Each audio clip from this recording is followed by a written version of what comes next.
Peoples of the universe, please attend carefully. The message that follows is vital to the future of you all.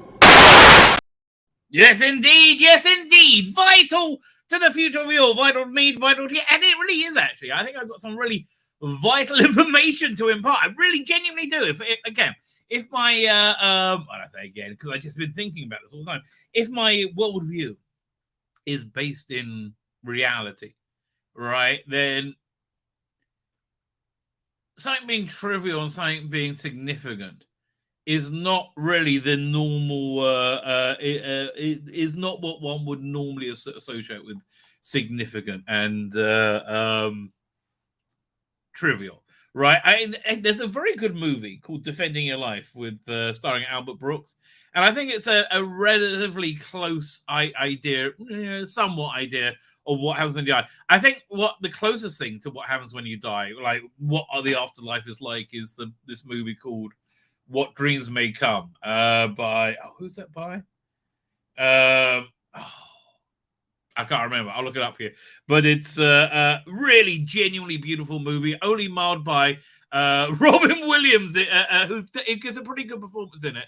But it's all about a massive love story he has with somebody who he clearly doesn't like it. Right? Their chemistry is zero. Right? We're going to talk about Ncuti Gatwa and Millie Gibson tonight, because I think their chemistry is very, very good. Is that my prejudice? Now, that is the ongoing theme of the evening. Hang on one second. What dreams may come? Because prejudice defines reality. Vincent Ward. Fred Ward's Robin, right? Very, very good movie, right? Lots of real genuine truth in that, I think. It's about Robin Williams dying. Essentially, his afterlife, right? And his wife commits suicide because she wasn't doing well before he died, and she's like sent to the 9th level of hell.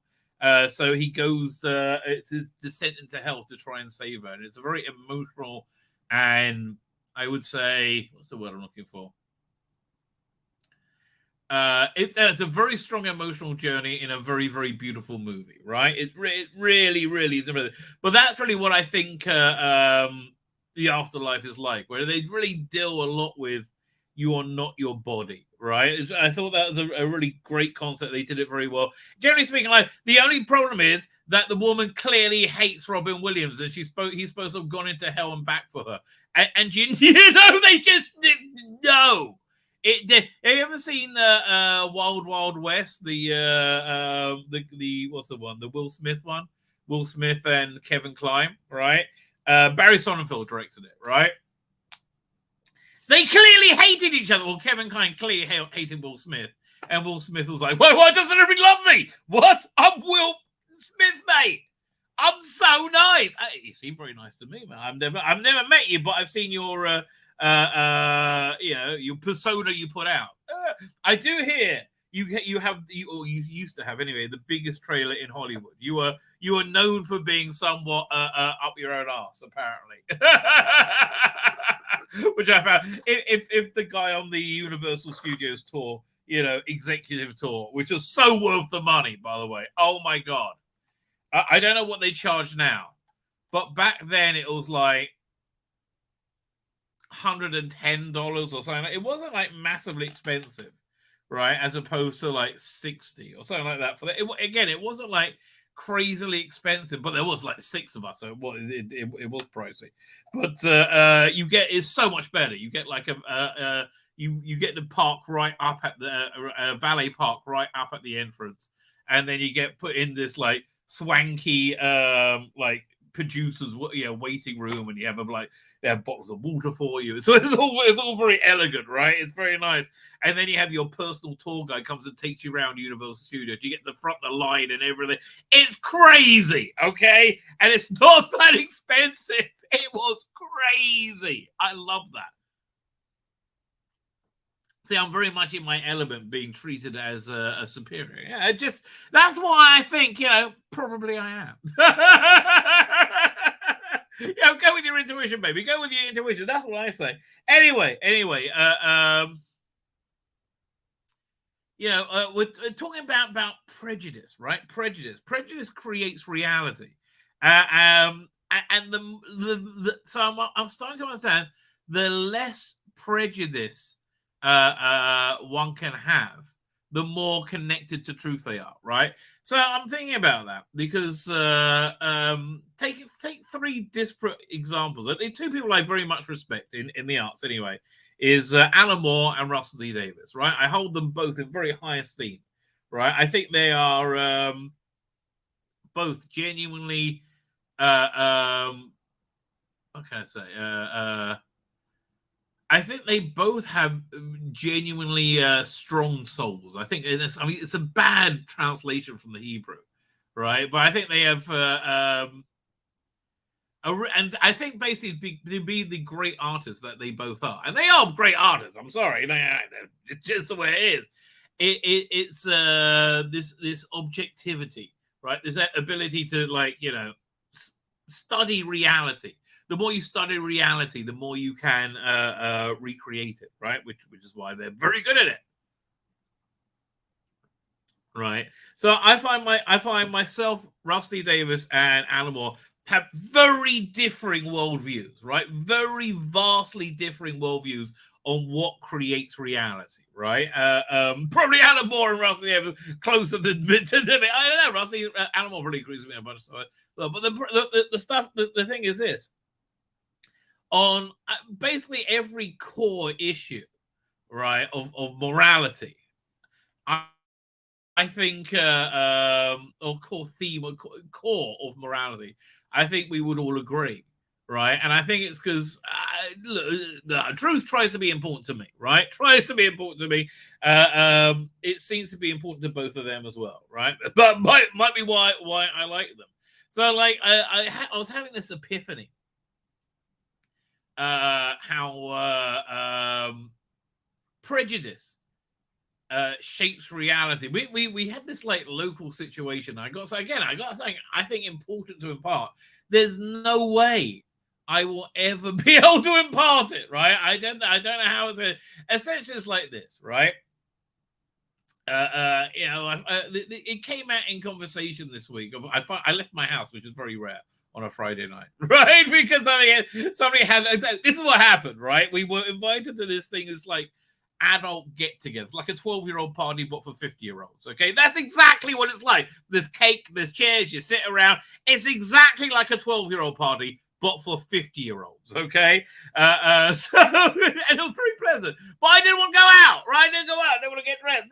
My wife was like, bar humbug. And then our friends popped over, right?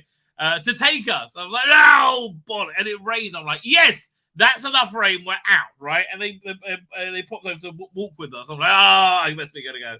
And then the friends were like, just as I got dressed, my wife was getting dressed. They're like, we didn't guilt you into going. Yes, of course you bloody did. What do you think? This just happened in front of both of us. But I'm very glad that they did, right? They did the right thing. I'm very glad that they did. But it came out. They were like these 12-year-olds smoking weed on Shabbat. Now, I'm not thrilled about the weed bit on the 12-year-old, quite frankly. I'm not like, yay, I'm all up for that. But I'm like, that's more of a societal issue. I don't know, that's more of a complete collapse of morality in society in general. There's not much we can really do about that, right? But on Shabbat, I was like, wait, what? Like, mother, what? What? Wait, what? I was not happy, right? I was not happy on the Sabbath, right? Well, not happy. I was saddened, right? More than not happy. I think there's a better way, because I think I know the reason for it. And I'm never, ever, ever going to be able to impart it, right? And I think it's important if people understand that, like a Hitchhiker's Guide to the Galaxy, just before the world was blown up by the Vulgans, right? Somebody has this idea of like, we can just do this and that, and the world's blown up. It's too late. Same sort of thing. It's just impossible to impart. It's a very emotive issue, and it's about prejudice, and prejudice creates reality, right? It's a very strange situation, right? It goes back to when we had this reasonably powerful religious official, right, who completely used their power to defame members of our community, right? Absolutely, that happened in front of all of us and lied to do it, right? I mean, it's but for the people who liked this religious official, that didn't happen. It's weird. It's because prejudice shapes reality, right? Prejudice shapes reality, and they believe it. They absolutely believe it. And much like we see other prejudices shaping other realities, if you challenge them on it, they just get enraged, right? Absolutely enraged. Because here's what I think happened.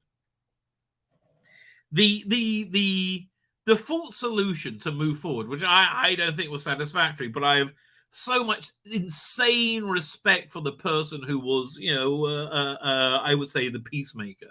Like, I just got such incredible respect for that guy.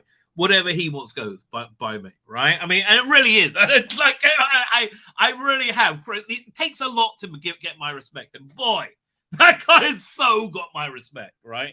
So like, I'm like, whatever, right? Whatever that guy goes, right? That's basically where I am with it. But I wasn't satisfied with it because it basically the attitude was, we're just going to pretend it didn't happen, right? We're all just nothing happened, right? Nothing, because like, it was nasty. It was nasty at the time. We had because this guy was, I think, a nasty guy, right? People who like him think he was a lovely guy. It's the weirdest thing. It really is bizarre. But like, he had a gang that like bullies around him. Oh man, I had to stop going to synagogue for about 3 months. It was terrible. It was really genuinely terrible. Yeah, I tell you, I found out I have a different view. This is basically why I found out I had a very different view of, Jewish law and reality than most people, right? Because before it all really kicked off, there was, this religious official was in the doghouse somewhat, right? There was a Jewish law that would prohibit him getting honors. And I don't want to bloody deal with that, so I pass it on to the person in charge. And they're like, it was like radar invisible. They didn't deal with it, right? So I felt I had a responsibility when he went to give himself that honor to say, I think we should ask a higher rabbinical authority. And I did it in the quietest way humanly possible, right? And I just thought, well, I don't really have a choice, It's like, if Jewish law is the expression of the will of God, that's more important than anything else, right? Anyway,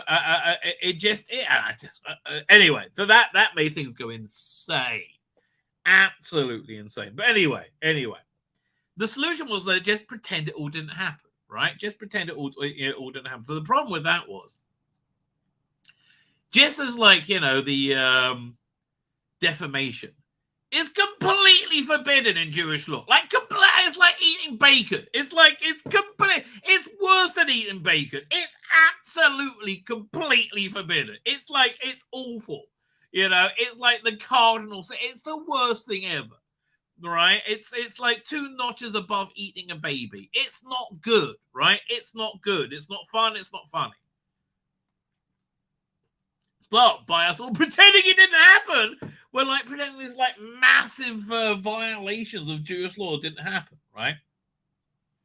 So I think the result of that is this, that these kids who are growing up in that, they said, well, if this big part of Jewish law doesn't matter, why was it? I'll do what I bloody want, right?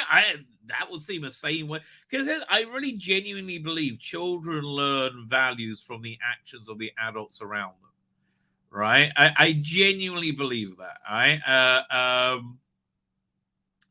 and that's why I think 5 years ago we would never ever have had something like that in my neighborhood. Right, it's a shame. I used to love just love this neighborhood.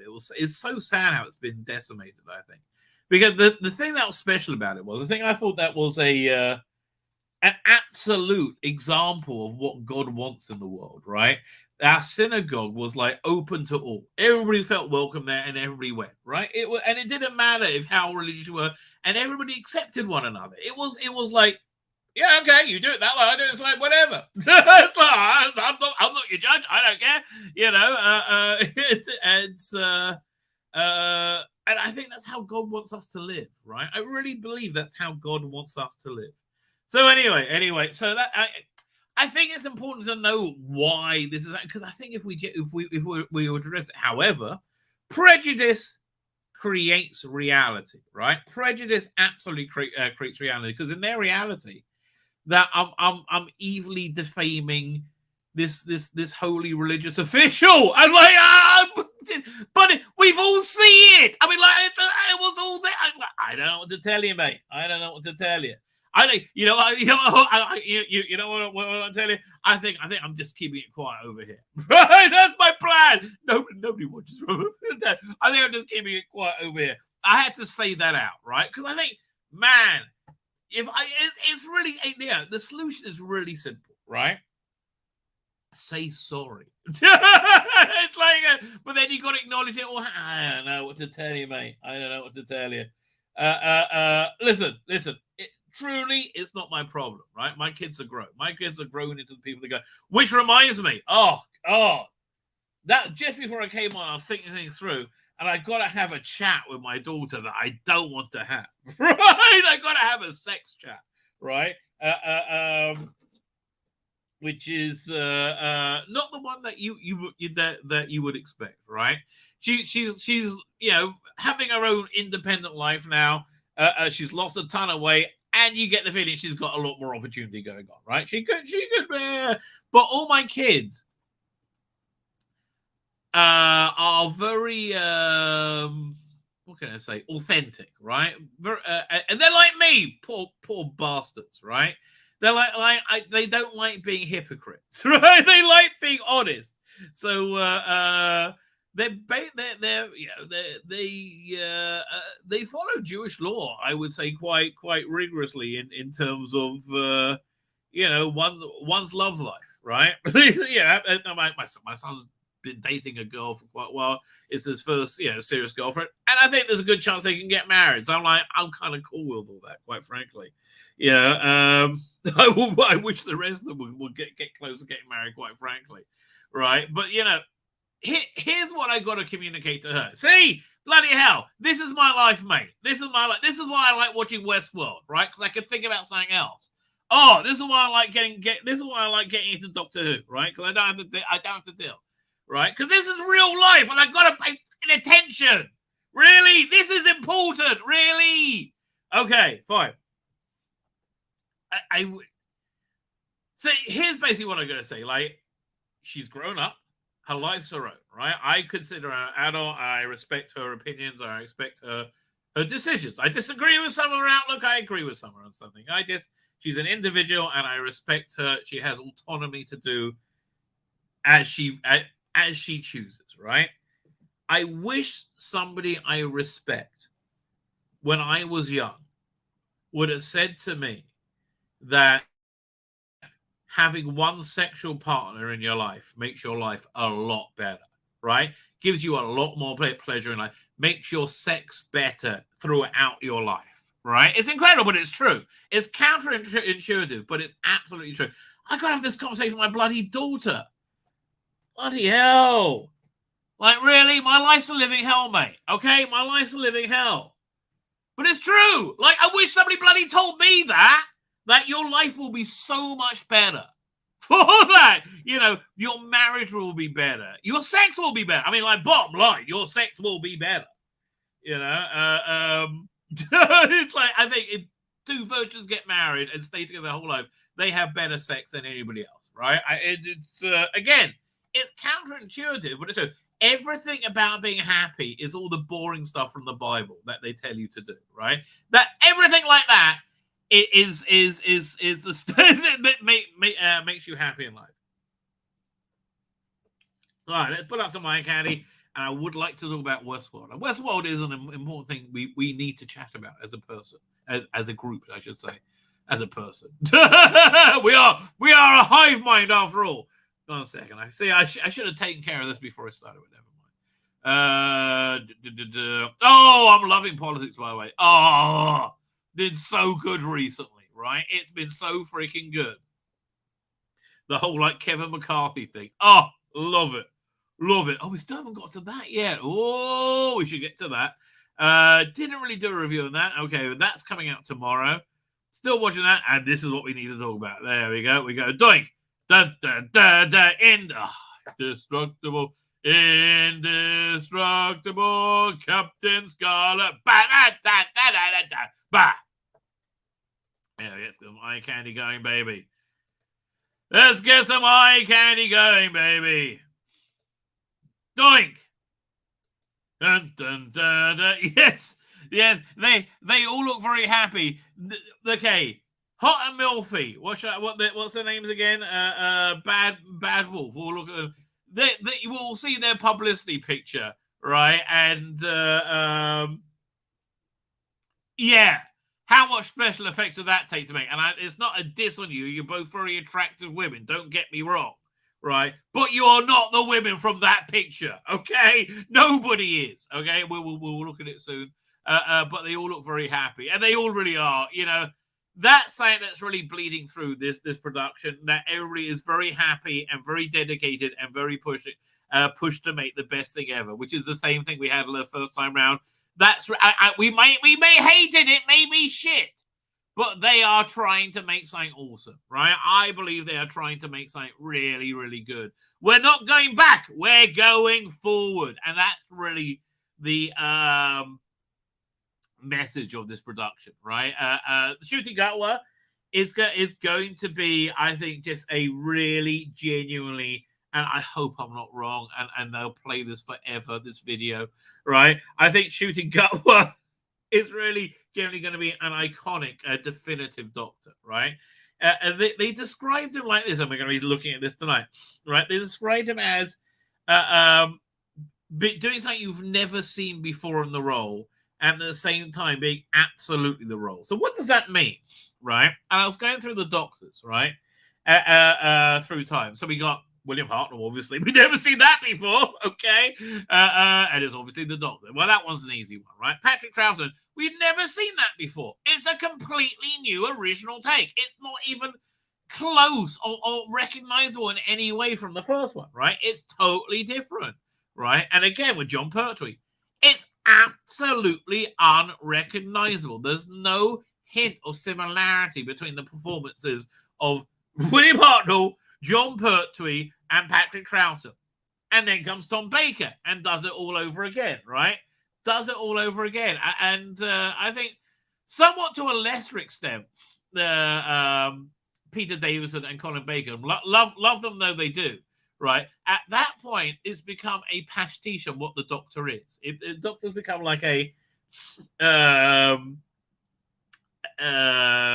patchwork, right? Like a shorthand of what the Doctor is. Eccentric person in funny outfit, right?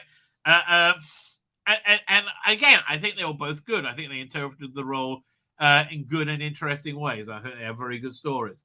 I don't think they gave us something we haven't seen before, right?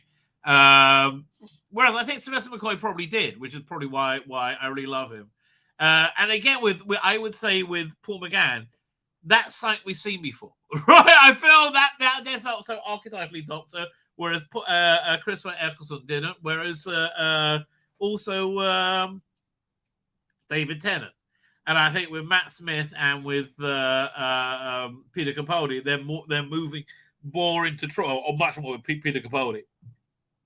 And moving much more into the tropes of the Doctor than doing something that we haven't seen before, right? So I think, yeah, in the mold of William Hartnell to Patrick Troughton, John Pertwee, Tom Baker, you know, Sylvester McCoy, sounds like we might be onto a winner to me, right? That's what they're saying. We're going to try and get to The Last of Us. BBC's Mysterious Countdown to January 20th. Yes, what can it mean? What can it mean? We should really get, so there we go. We should really get to this article tonight. Chibnall and Whittaker under fire for racist ignorance. It is somewhat glorious. To tell you, it's somewhat glorious. Production name slam for massive racial insensitivity. Oh, yes. Like I say that in a very tabloidy way. Doctor Who Magazine review, that's from last stream. Elliot, I don't know what's happening with Doctor Who Magazine, but I like reading it again. It's weird, right? It's weird, but it's good. Right? I like reading it again. Very strange. Very strange. What are we up to? I started trying to talk to you about this last stream, but not Gary. Dan turned up, right? Dan turned up. So we might do a proper review of this. It's good. Like, I really genuinely like this show. I think it's got every woke trope going on, but I think it's quality, right? I really genuinely like. I think it's a superior, very natural evolution from Clone Troopers, right? Not Clone Wars, and I think I've always found the other one unwatchable, Rebels, right? Well, this one I've always found very good, right? Very good. What's coming out tomorrow? Oh, good one coming out tomorrow, she cried. Deep inside, Millie Gibson. Oh, would I love to be deep inside Millie Gibson? Yes. Wouldn't we all? Wouldn't we all? Look, she's a very attractive lady. I only found out she was like, a 12-year-old today when I recorded this video. So I didn't know. She just came in as a very attractive young lady. What can I tell you? I do get the feeling she can look after herself, and also she seems to be such a good person, right? Such a genuinely nice, honest person. Not honest, a genuine person who's a ton of fun, right? I wish only good for her. Genuinely, I wish only good for her. Plus, I would love to have long, passionate sex with her. That is also true. Two things can be true at once, right? I'm not saying I intend to have long, passionate sex with her. I'm not saying that. No, there's many reasons why not. I don't think she's Jewish. She's a shitzer. Shh. I think. I don't know. Maybe I'll find out later. It looks a bit Jewy. I could be good. Hey, have you heard about conversion therapy? None of these things are appropriate in any way. And Westworld. Okay, I'm going to get the chat. Then we'll talk about Westworld. Season, I just finished watching it yesterday. And oh my God, we need to talk about Westworld, right? We're not doing the review room. We're doing the preamble to the review, okay? It's not going to be a longer.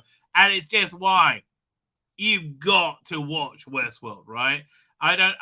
Is it off HBO Max now? Whenever they put that on, find that show, right? It's one of the most important shows, sci-fi shows ever made. It's as important to the sci-fi genre as Metropolis, right? And probably more so, right? Like, imagine Metropolis and, I don't know, something as influential as Dune, right? Okay, it's massive. It is really worth a reevaluation. But as is the ongoing theme of tonight's show, prejudice. Going in with prejudice is going to scuff you every time. Fine. Let's get a chat. Jordan Lee is here. Have you seen Primal on Adult Swim? No, I have not. I'm not a big fan of cartoons in general, but here, I will quickly look it up, okay? I'll quickly look up it. I'll look a bit of Primal for you. Primal. That sounds like the name of a porn studio. Genny Tarkovsky, Primal. Oh, isn't that the guy who did Lord of the Rings? Is it? I don't know. Who's Glenny Tarkovsky? Let me have a quick look who he is. He sounds no. Oh, he did the original Clone Wars, right? Okay, fine, whatever. Interesting guy. Primal. What's the premise? Set in an anachronistic and a fantastical prehistoric world. I like it already. The primal bond between Neanderthal named Spear and female T-Rex named Fang, as they struggle to survive, encounter various dangerous fauna and people that live in the world that also encounters an Iron Age, that also encountering Iron Age Homo sapiens. Clearly time travelers. Never look at the artwork of it. Let me tell you if it's worth looking at. It looks interesting. I'll try and check it out. Right, I will try and check it out. That does look interesting. Fine. Dr. Alex is here. Looking at the thumbnail, don't you think they look like? No! I think they look seasoned, baby. I think they look seasoned. Although, wait a second. I should have looked this up before. I'm going to put up a Jane. Is it Jane Tranter or Julie Gardner or 2010 picture? Right? No, that's. I'm looking at. I think of Julie Gardner. 1 second, because she looks like a different being now. Right? When I last saw her, she had like this there you go. That's the Julie Gardner I remember. She had this frizzy hair and very, very pregnant, right? And now she's like, I can't recognize her in her. Yeah, what's that? I'm grabbing the picture in her publicity pictures, right? I'm not being a dick to her. She looked perfectly lovely. Don't get me wrong, right? It's just like wait till we see her bad wolf picture. It's like, what? How is this the same human being, right? What? You can see it on the picture that we have right here. 1 second, let me go over here. I have to go to share screen. Oh, well, I was already sharing. Look at me. Fine. But here's Julie Gardner. And they look like one looks like the same person there. You wait till we see her in a hot and milfy get up. Okay, you wait. Insane. The difference is insane. God bless. Matthew J. I mean, don't get me wrong. She's probably one of the one of the most seasoned professionals in the we're so lucky to be having her work on this show again. Well, I'm not being a dick. Well, I am, but I'm being a loving dick. I think that's the difference. I'm being a loving dick. Okay, I hope that makes a difference. I'll see if she'll at me on Instagram. No.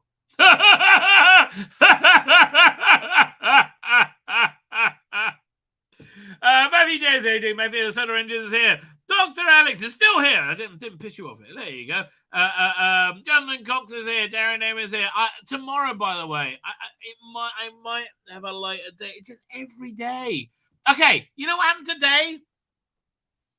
I was transferring money from my PayPal account and from my bank account to my PayPal account. Don't ask, okay? Don't ask. Part of my life being an ongoing living hell. Okay, so I was doing that, and then they said they want to call you to verify. I'm like, fine, call me to verify, right? Wait to call. Didn't call. Call again. Wait to call. I don't know. That's weird. I pick up the phone, right? I go and dial. No dial tone. Like, what's going on? My phone's been dead. It's been dead for weeks. I don't know how long it's been dead for. Like, what the hell? I hope nobody tried to call me because I get my internet through a cell service. And so, although they say they're about to open up the fiber optics, but yeah, they've been saying that for like a year now. At this point, they really literally have. My phone just like, so I had to spend an hour. I got the electrician in. My friend was an electrician, came in and checked this. Said, yeah, no, your phone's dead, right? Like he normally knows what he's doing with the phone. Even the box outside was open. So he went and checked it. He said, yeah, everything hooked up. Yeah, you're screwed. So now they're coming on Thursday, right? I'm like, that was like an hour and a half and stress out my life. Stressed the whole day, hour and a half out my life, right? That's my living. So that's why I still haven't written the hour and a half for the first script. I'm even thinking of getting to the second one, even though I really want to write it. Okay, that's where I am. Jonathan Cox is here. How you doing? Darren M is here. How you doing? Darren Joseph Slits. Hello, lift up. Yeah. Hello, lift up. I go. Yes, exactly. What dreams may come may have shuffled off this mortal coil. What dreams may come have shuffled off this mortal coil must give us. Oh, okay. You actually gave us a real quote. Yeah, look at me. I was like one of the monkeys looking at the black slab in 2001. I was like, woo, woo, woo. Oh no, real culture. Everybody hide. Did everyone know they throw their keys in the punchbowl in the middle of the room? No. That's gonna be embarrassing. You do that and it's only your keys in there.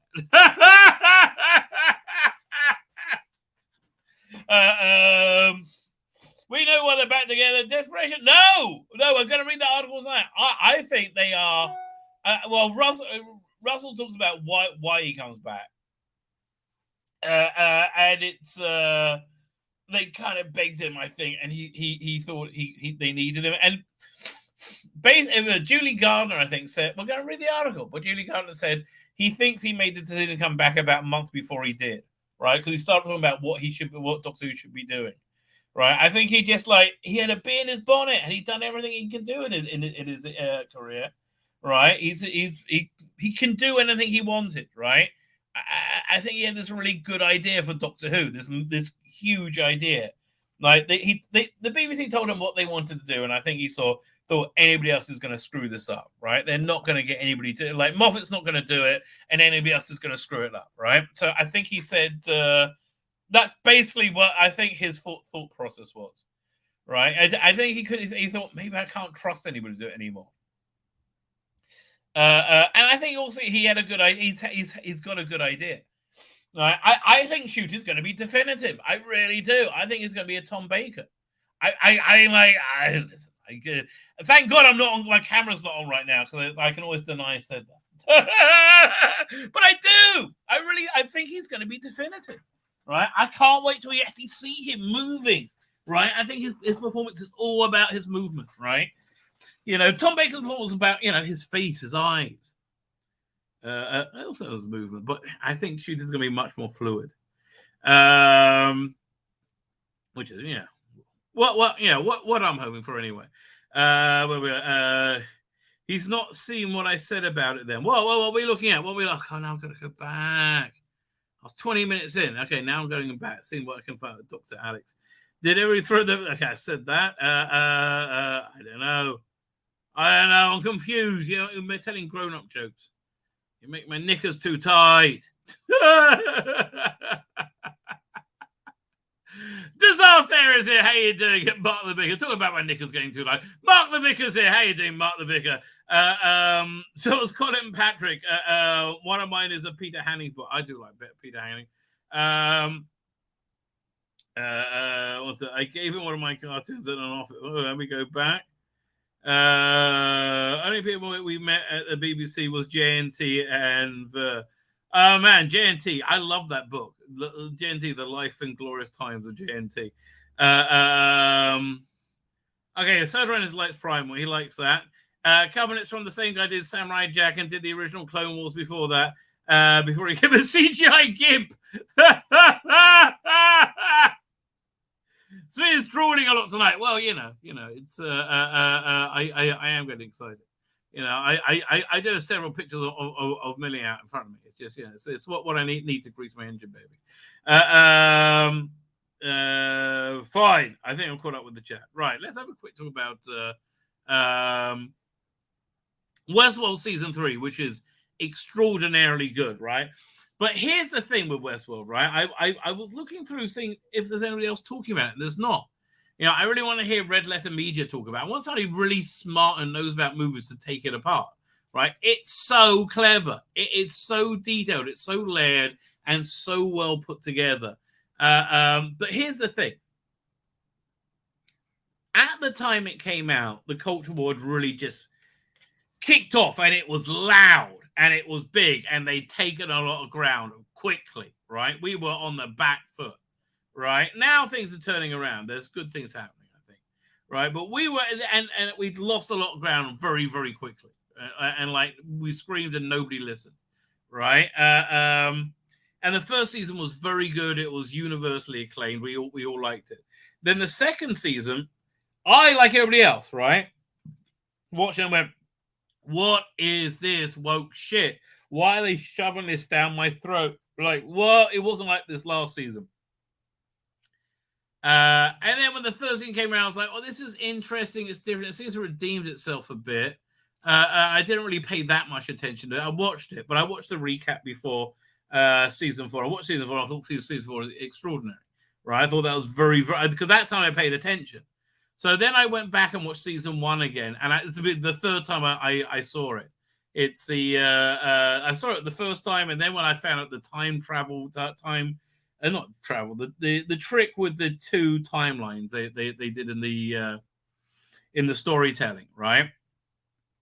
So I watched it a second time right then. So this is the third time I watched it, and now knowing what they were doing in season 4, I went back in season 1. I understood. I knew who everybody was, and I was like looking at it much more deeply. And it's the underlying story, which is under a few layers, is very strong. That's the best bit about it, and there's a lot of very good things about it. The performances are all excellent. But here's why. So I went into season 2, and I went in season 2 without that prejudice in me. I really wanted to have a zero prejudice for it, right? And because I hated it the first time round, I absolutely hated it. So what sparked this was I was looking for other videos about it, and I saw Gary mentioned it, and he absolutely hates it, right?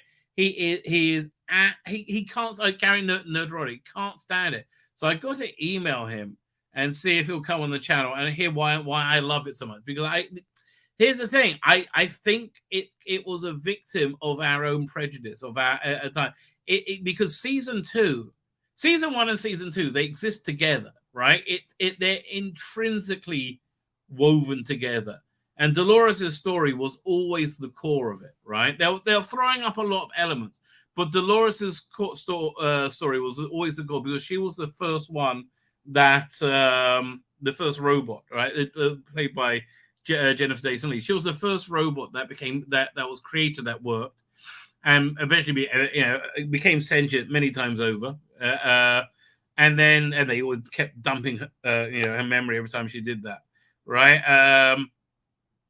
And all the other robots were based on her code, right? So it's always her story. And then people were very upset they cut what's his name in the second season, the gunslinger boyfriend, Teddy, right? They're very they cut him. They didn't. It was incredible, right? Teddy, and again, there's a little thing you haven't seen it. He was the gunslinger boyfriend, bounty hunter boyfriend of Dolores, Jennifer Jason Leigh. He existed to be killed by people so she can be raped, right? That basically is like, it's so dark, but that's his existence, right? When he was given, he achieved sentience, right? And she realizes he's too soft to survive, so she changes his code and makes him much more ruthless. And he realizes he's been changed, and then he doesn't want it, and he ends up committing suicide. And I think that was a really powerful statement for the character, right? I think it's, but it seemed like they're cucking Teddy, and it's all about her now, and it was always all about her.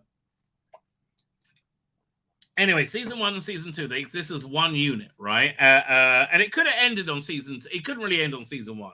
It could have ended on season 2 quite well because it was about them becoming sentient and a few of them escaped into the world, right? It could have ended nicely there, right? It would have fine. So season 3 is a complete handbrake turn, and it kind of like emulates the Beyond Westworld show. That was odd, in the 70s, the TV spin-off of Westworld. In that this is Dolores has made it into the world, and she's brought copies of herself, and she's created like duplicates of other people and put her core, her copy in the people, in the robots that are a copy of other people. But they become the longer they live, the more they live the lives of the person they're duplicating. They become a different entity, a different person. And so this is what Tessa Thompson's arc is in this season. And it's, the monosyllabic thing actually works in this, right? It genuinely works. She does a lot of eye acting very well. It's because she's terrified and lost for most of this, right? She's absolutely terrified, and Dolores is trying to calm her down.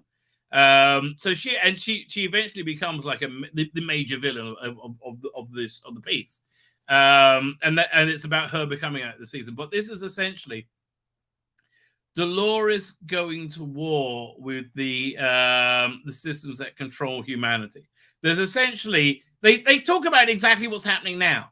They talk about how AI controls we are being controlled by social media, right? That social media exists to surveil and control us, not individually, more as a society, right?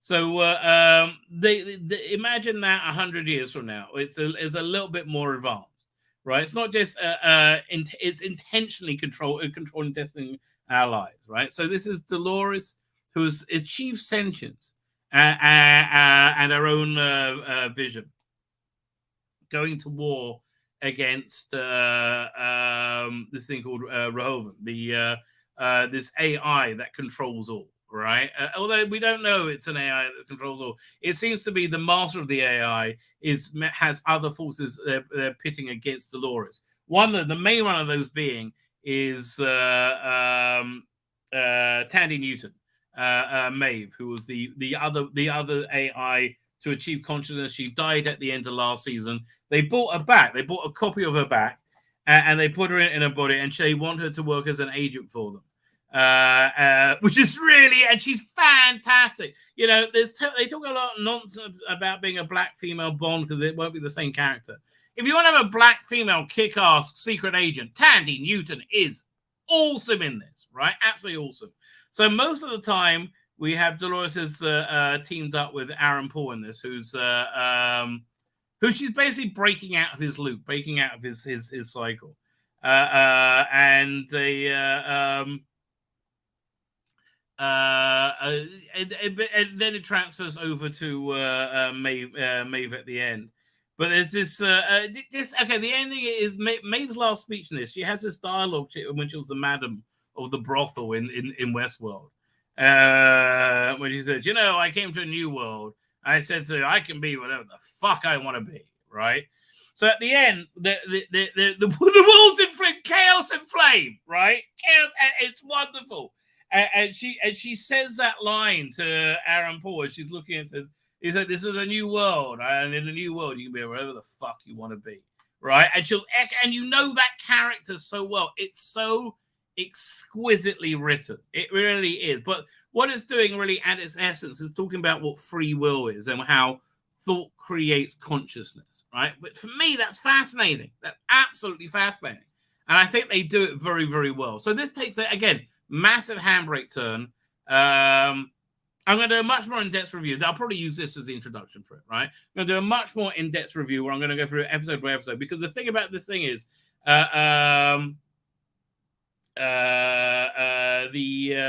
each episode has breathtaking moments, right? Each episode, but some breathtaking moments. Yeah.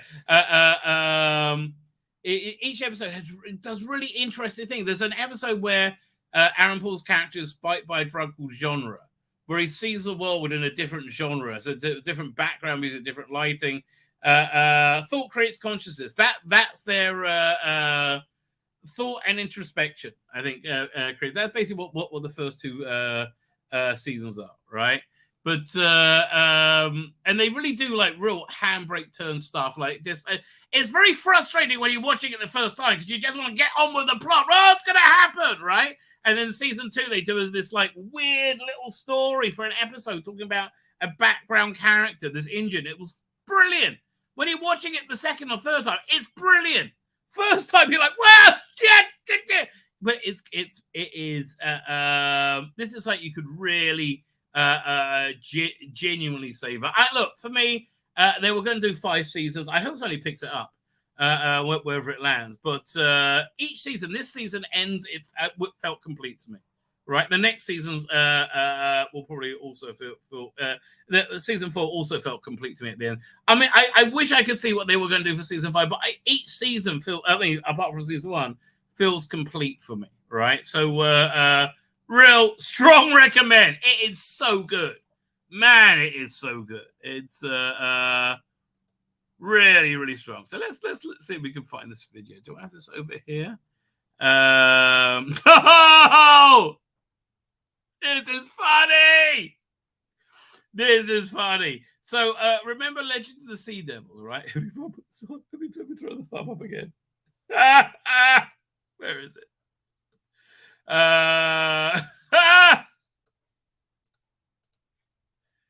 Share screen. There you go. There you go. Revelation of the Sea Devils. How much they talk about there. How it's important to be authentically Chinese. It was it was complete cultural appropriation done badly, right? Everything about this was wrong. They wanted to love it. They absolutely hated it. So this is a fashion video, an hour and a half long from like a channel with 3 million subscribers. So it must be a thing, right? It must be a thing. And they're talking about all the historical costumes that year in 2022.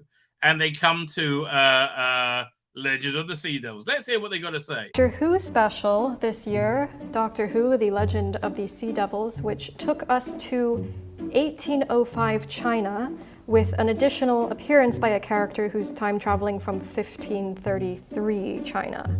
To be honest, Okay, this is bad, right? This is bad. They've got a clearly somebody who understands Asian dress. Talking about what they're wearing. Wanted to say something good about Doctor Who's. I know you do.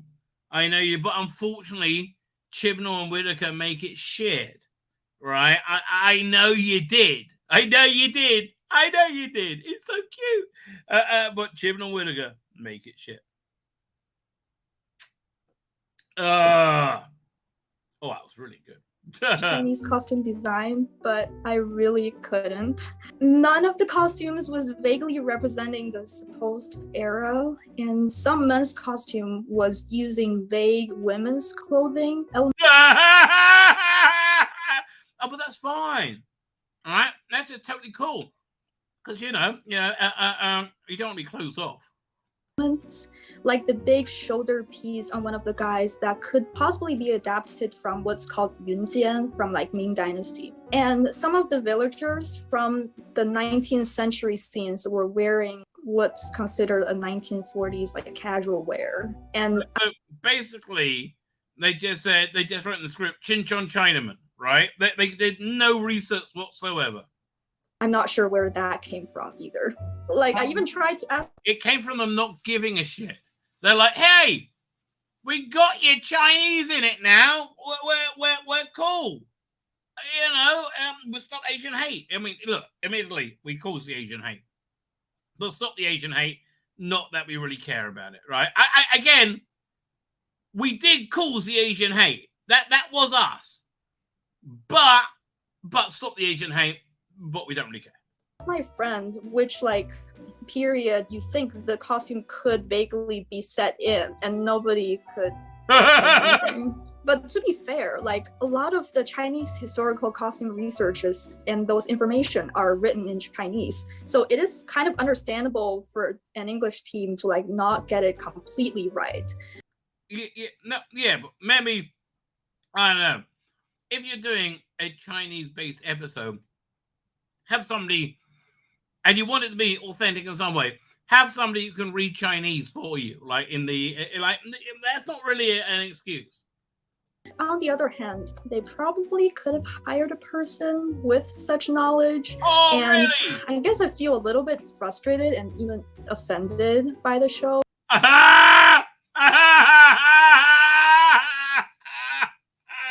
Oh, darling, imagine you're a Doctor Who fan.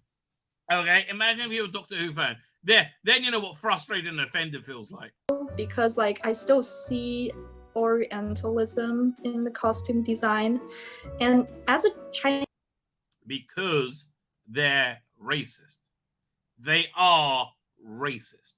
That's why you see Orientalism, because they are racist. People who scream most about anti-racism, they scream at it because they're racist and they're screaming to themselves, right? They are racist.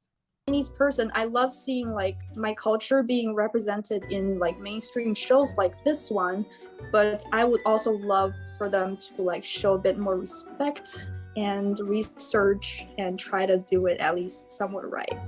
Yeah, respect, research, do it right. So it says they have Tispeak, it gets the job done, design choice, they tried, affectionless. This ain't it. So where's it gonna go? To conclude, I would put this show in tier 5. Oh, that ain't it. Not good. Because they're racist. Bottom line, they are racist. Right? That's what's going on. Right? They are racist. Yeah, 100%. Fine, let's get to a bit of Doctor Who magazine. Doctor Who! The TARDIS.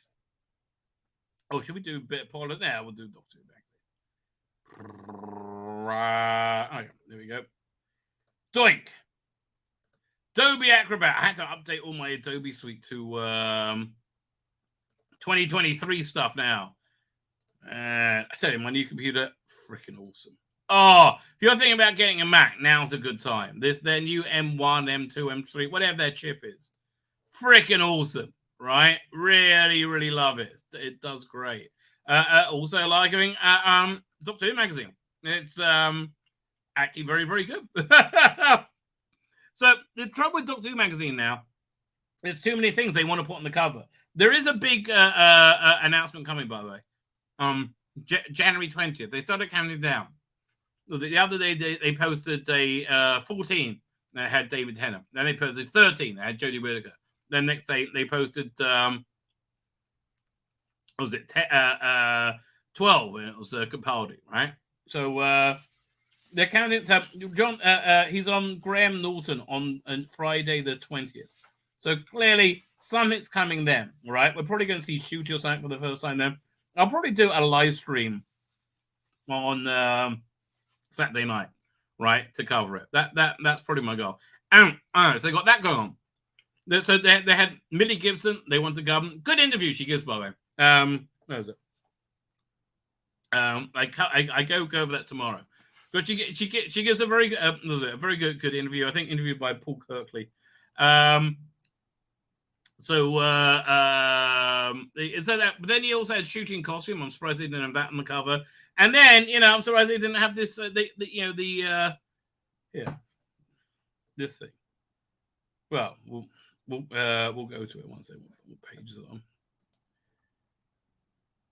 We go to.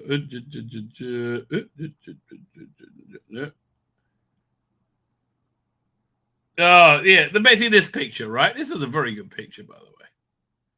And we're going to start over here at production notes. So it all kind of dovetails together. This is a story of what happened, right? Which is fascinating. Firstly, I love this column. I absolutely adore this column. What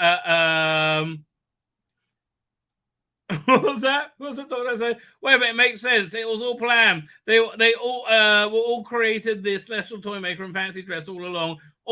That's they get out of jail free card with everything.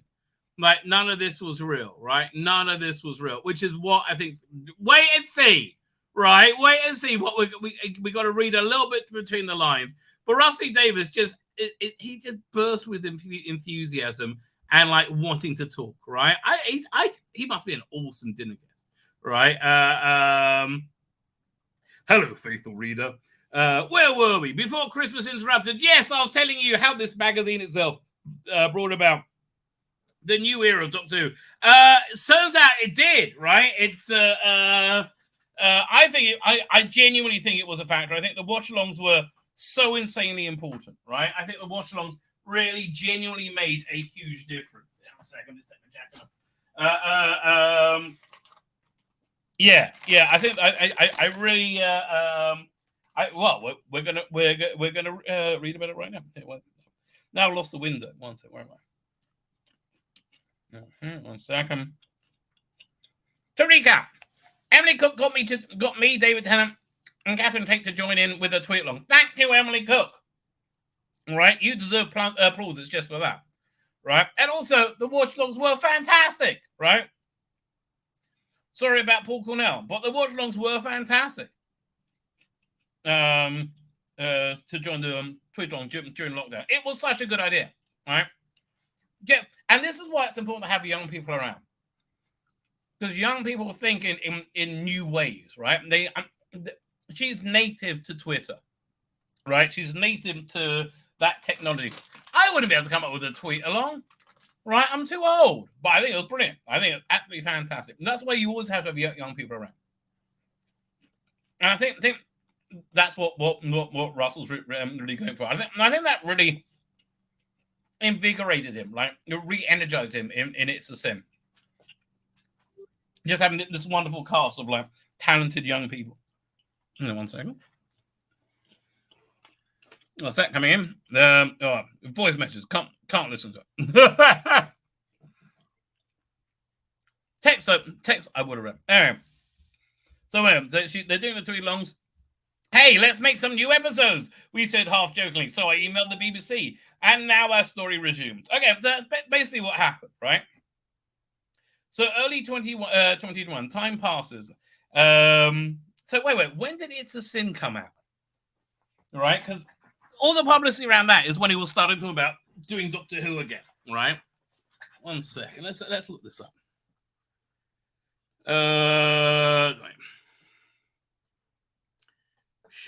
Let's research properly. Over here. It's a Sin. 1 second. Drama series. There you go. What year did that come out? January 2021. Fine. That's when it all started. Like, yeah, okay, interesting. That is interesting because that's when it now I lost my bloody window. There. So that's when all this was going. That's when he first started talking about, oh, there should be a Doctor Who channel with the Nissa Adventures, right? That's when he said all that. So that's when he started talking. So early 2021, time passed. So he started talking right then. What's he going to do if they want to do new episodes? So he started thinking then. That'll be like November time, I think. So around time passed. Every now and then, David or Catherine would text, any news? But to be blunt, it wasn't top of our list. None of us felt it. None of this felt real. Just an idle speculation. But then, ping, an email on 25th of March, but from Piers Wenger, arsehole number 1. I'm sorry, Piers. What an arsehole that you are, right? Piers Wenger, BBC director, asked me to have a Zoom with him and Charlotte Moore, Chief Content Officer of the BBC. Again, arsehole number 2. The shit you two have put out. The unwatchable garbage. The culture war that you fucks have started. Right? That you burnt down. Now, yeah. Oh, and it took you 3 fucking months to try and fix the shit you did with Doctor Who, you morons, right? God, Doctor Who is such a great place editorially. What a moron. So anyway, he's having a meeting. The title basically means big boss. I thought. So either way, they want me to bring back Howard's Way, or this could be very, very interesting. So he's intrigued, right? This is interesting. So the Zoom happened and things were said, and frankly, no one would trust me at work if they thought every word was going to end up on this page. But I love the honesty. Yeah, okay. This is what they said. Doctor Who's in the shit, right? We're cancelling it. There's nothing we can do with it. Like, we blew it up. It's had its day, right? Here's what we would want to do, but it's in the shit. Our stunning and brave plans all failed, but they didn't say it that way because they can't say they're wrong ever. Oh, God. But more importantly, I cannot tell you what to say because we talked about things yet to see. Plans that are still unfurling, ideas that have not even begun. But the point is, fans sometimes wonder from outside the organization how much the BBC loves the show. I'm not sure love is the right word, right? It's the BBC. What's the word? What am I looking for? Compelled? Not compelled. Are legally obligated. That's what I'm looking for. Are legally obligated to keep Doctor Who, to keep the high stakes financial property of Doctor Who afloat. Right? They're legally obligated not to fuck up to the level they fucked up. Yeah, that is true. And they would be if it was a private company which had, like a public company which has shareholders, right? I don't know how it works with the BBC, right? All right. Okay, plans for them. But the point is, fans wonder from outside the organisation how much the BBC loves the show. An old worry. about the show that's been utterly supported in a primetime slot since 2005. Not so much in the Capaldi years. Let's be fair. All right. They did coast somewhat during the Capaldi years, right? It was all over the place. It really wasn't looked after at all. They didn't feel that the BBC liked it that much. All right. I think he might have been too white and male for the BBC at that time, right? That's what I'm thinking. By the right people. By the right people. No, it was exhilarating, inspiring, and crucially fun, all right? One part of the discussion is now widely known, right? One part of them is now widely known. They wanted to partner up with the streaming platform. Yeah, look, again, he was talking about this in January, right? It should be like one of those tap panels on Disney Plus. That's exactly what he said. That was the BBC's idea. Well, obviously, they thought they wanted to do. No. Oh, by the way, we want to somehow monetize this incredibly valuable property we just took a shit on for the last 5 years. It turns out, after destroying the brand, it's much harder to monetize, right? But ideally, if it wasn't destroyed, yeah, we'd want to sell it to a streaming service, yeah. We would want the mouse sucking our dick. Yeah, that's what we would want. Yes, I understand. That's what you would want. All right, I understand that. The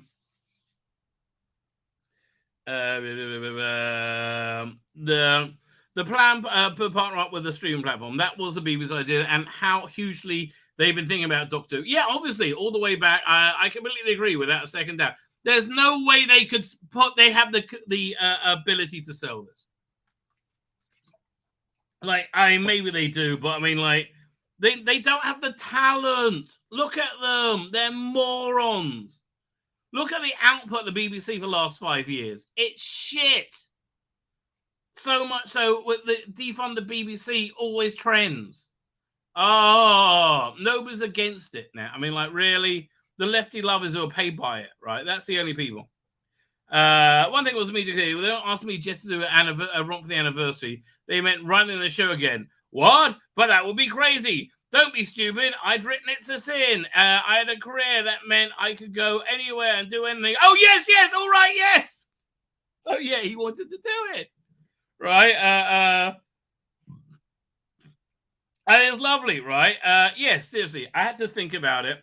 There were obvious doubts with everyone lining up to say, can lightning strike twice? Yes, if you stand in the middle of the storm holding up a bloody great big lightning rod, oh, yes, it can. I'm kind of feeling that you're right. You hire the right people. And look, you seem to be doing, I understand.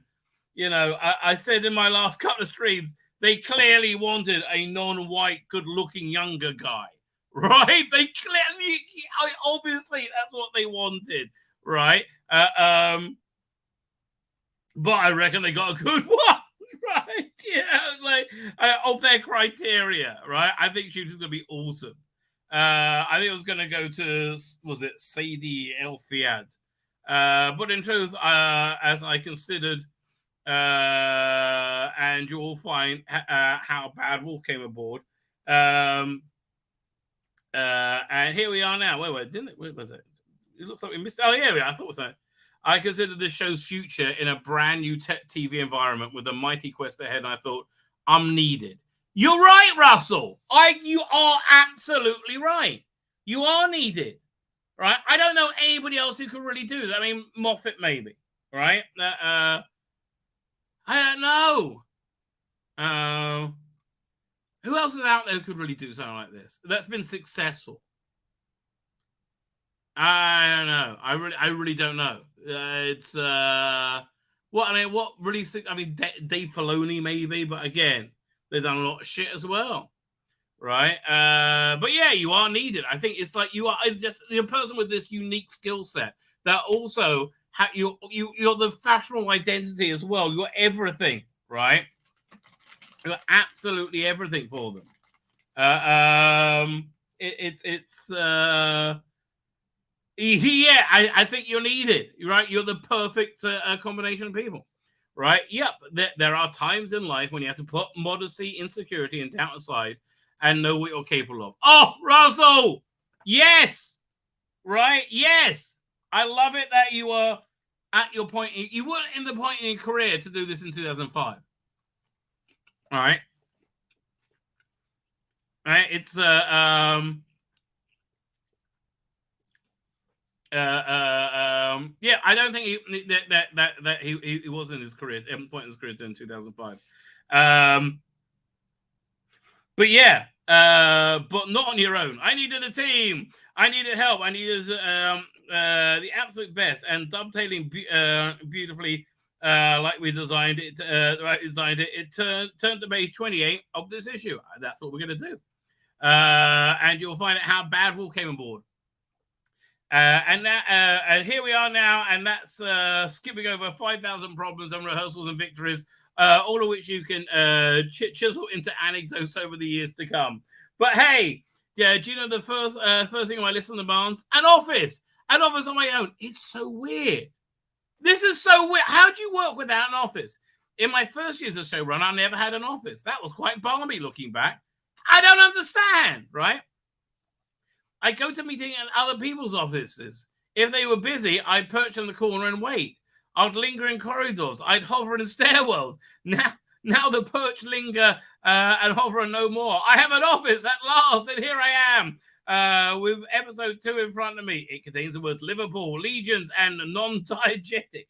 And a studio that's thumbing and humming and about to start one of the most important shoots in Doctor Who's history.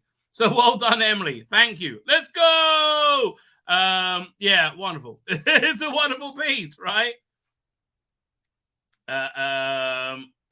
Honestly, you just get a feeling.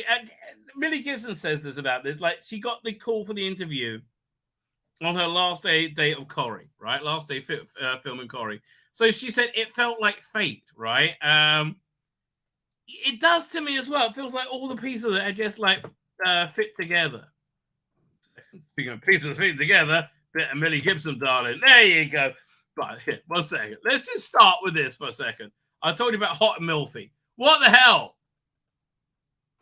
Okay. Let's compare that. Okay. Julie Garner, roughly. Okay, but 1 second. Stop screen. To this.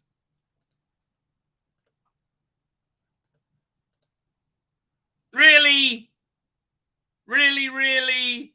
Here, 1 second. Let's do a screen grab and compare it. I mean, like, I don't think you can even walk in those shoes. Honestly. Here, 1 second. Let's go back. Hot and Milfy. It does. It looks so much like a a TV show called Hot and Milfy. Save to desktop. Desktop and go to a screenshot. Doink. Again. These are the same people.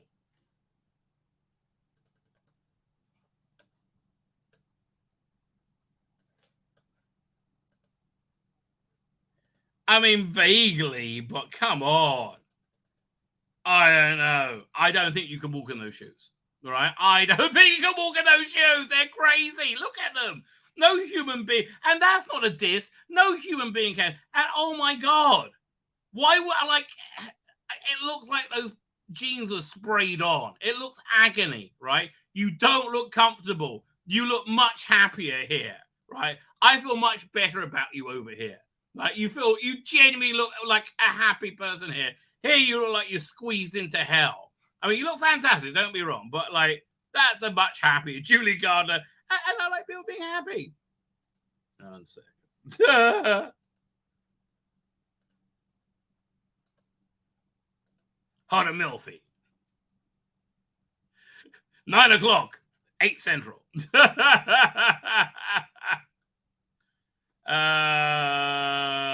by Ben Cook. I know a lot of you don't like Ben Cook. I don't like Ben Cook.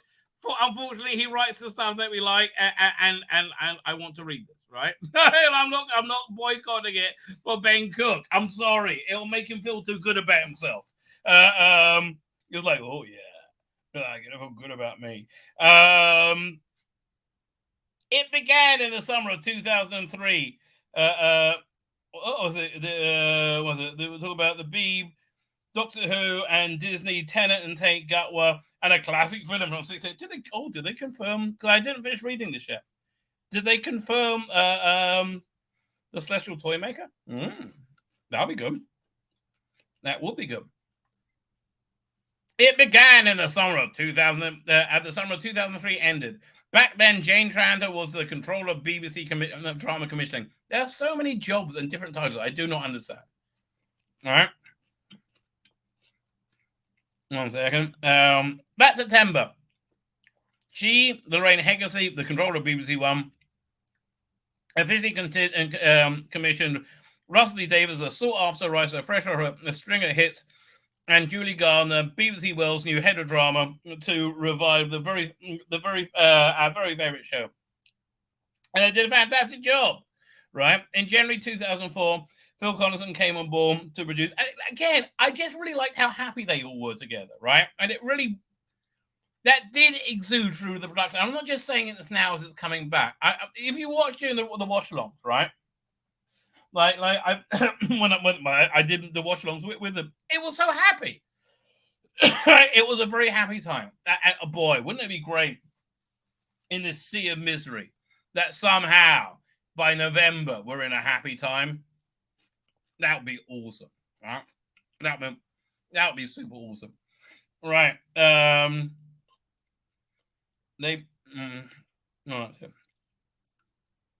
Together they term Doctor Who one of the biggest things on TV. Yeah, everybody told them it was going to fail. They're bringing Doctor Who back. Now, why did Eccleston not have like a Doctor Who costume? Because they didn't want to have a costume, right? David Tennant's coat was like, no, I need a long coat. And even then, that's why we got something very different. The whole geek chic thing, right? Which is a good way of using David Tennant's extreme thinness and physicality, right? That's a good idea. Anyway, wait. Doink. Almost 20 years later, they're doing it again, but bigger and noisier and better than ever, declares Russell, quashing any suggestion of deja vu, right? That's a good turn of phrase. Benjamin Cook is good at writing this. What can I tell you?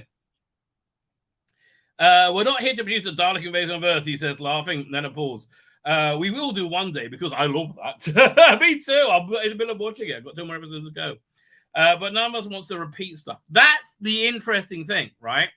It's like they know it, but they want to do something new. So Russell's back as showrunner, head writer, but with a bold, ambitious new vision for the Doctor Who. And a vision that they look like they're going to achieve. Like so far, you put it on Disney Plus, knocking out the park. I mean, for their goals, yes, it is. I understand. Disney Plus is a very bad news for a lot of people. We do not like their weird sexual agenda, right? I believe Russell T Davies to be a human being, right? Which I don't believe of the rest of them. Phil has joined him as an executive producer. So have Jane and Julie, whose Cardiff-based production company Bad Wolf is now making the show as a production with the BBC, sort of. Disney branded television. And get this 3-hour-long special starring David Tennant as the 14th Doctor. Unashamedly. Again, I don't think these smiles were like particularly fake. I mean, yeah, obviously they're posing. But listen, whoever the photographer was did a very good job. Oh, and Milfy. No. Wednesday's 9:00. It's like 2 hot Hollywood producers who have to solve crimes at night. Down. Hot and Milfy. I love that little smirk you got there, David. But Catherine replied, "Let's do it." And 5 days later, David said he'd do it in a heartbeat. Wait, did I miss a page? What's going on here? Feels like I missed a page. I did miss a page. I got too busy reading Hot and Milfy. Once I say not reading, acting out. Hot and Milfy. Don't even turn on by the knees there, Julie. Let me tell you. Russell told us a couple of issues back, and Catherine Taylor's Donna Noble will explode on the screens in November 2023 before Ncuti Gatwa and Millie Gibson make their debut as the 15th Doctor and Ruby Sunday on a full special airing around the festive period. They won't say when. I don't think it's going to be... Here's what I really would like them to do. I think this is the best compromise. Launch it on iPlayer on the same and Disney Plus on the same day, right? It could be December 1st, right? Like that first weekend and whatever. But then hold it for the normie audience on BBC TV, right? I actually don't think putting on an iPlayer will dent the audience numbers, right? I think it might actually increase it, right? And people are like, oh, let's watch that. I think it's a sort of, they should really experiment with that. That's actually not a bad idea.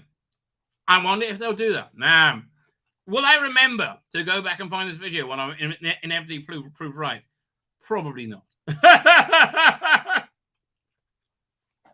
Where are we up to?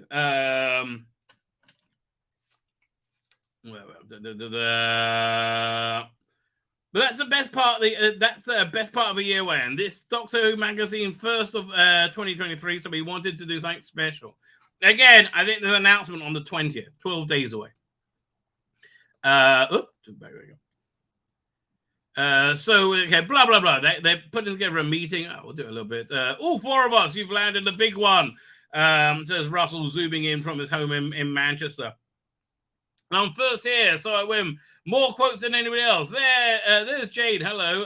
Happy New Year, everybody. This was in November, so they guess it's the New Year issue.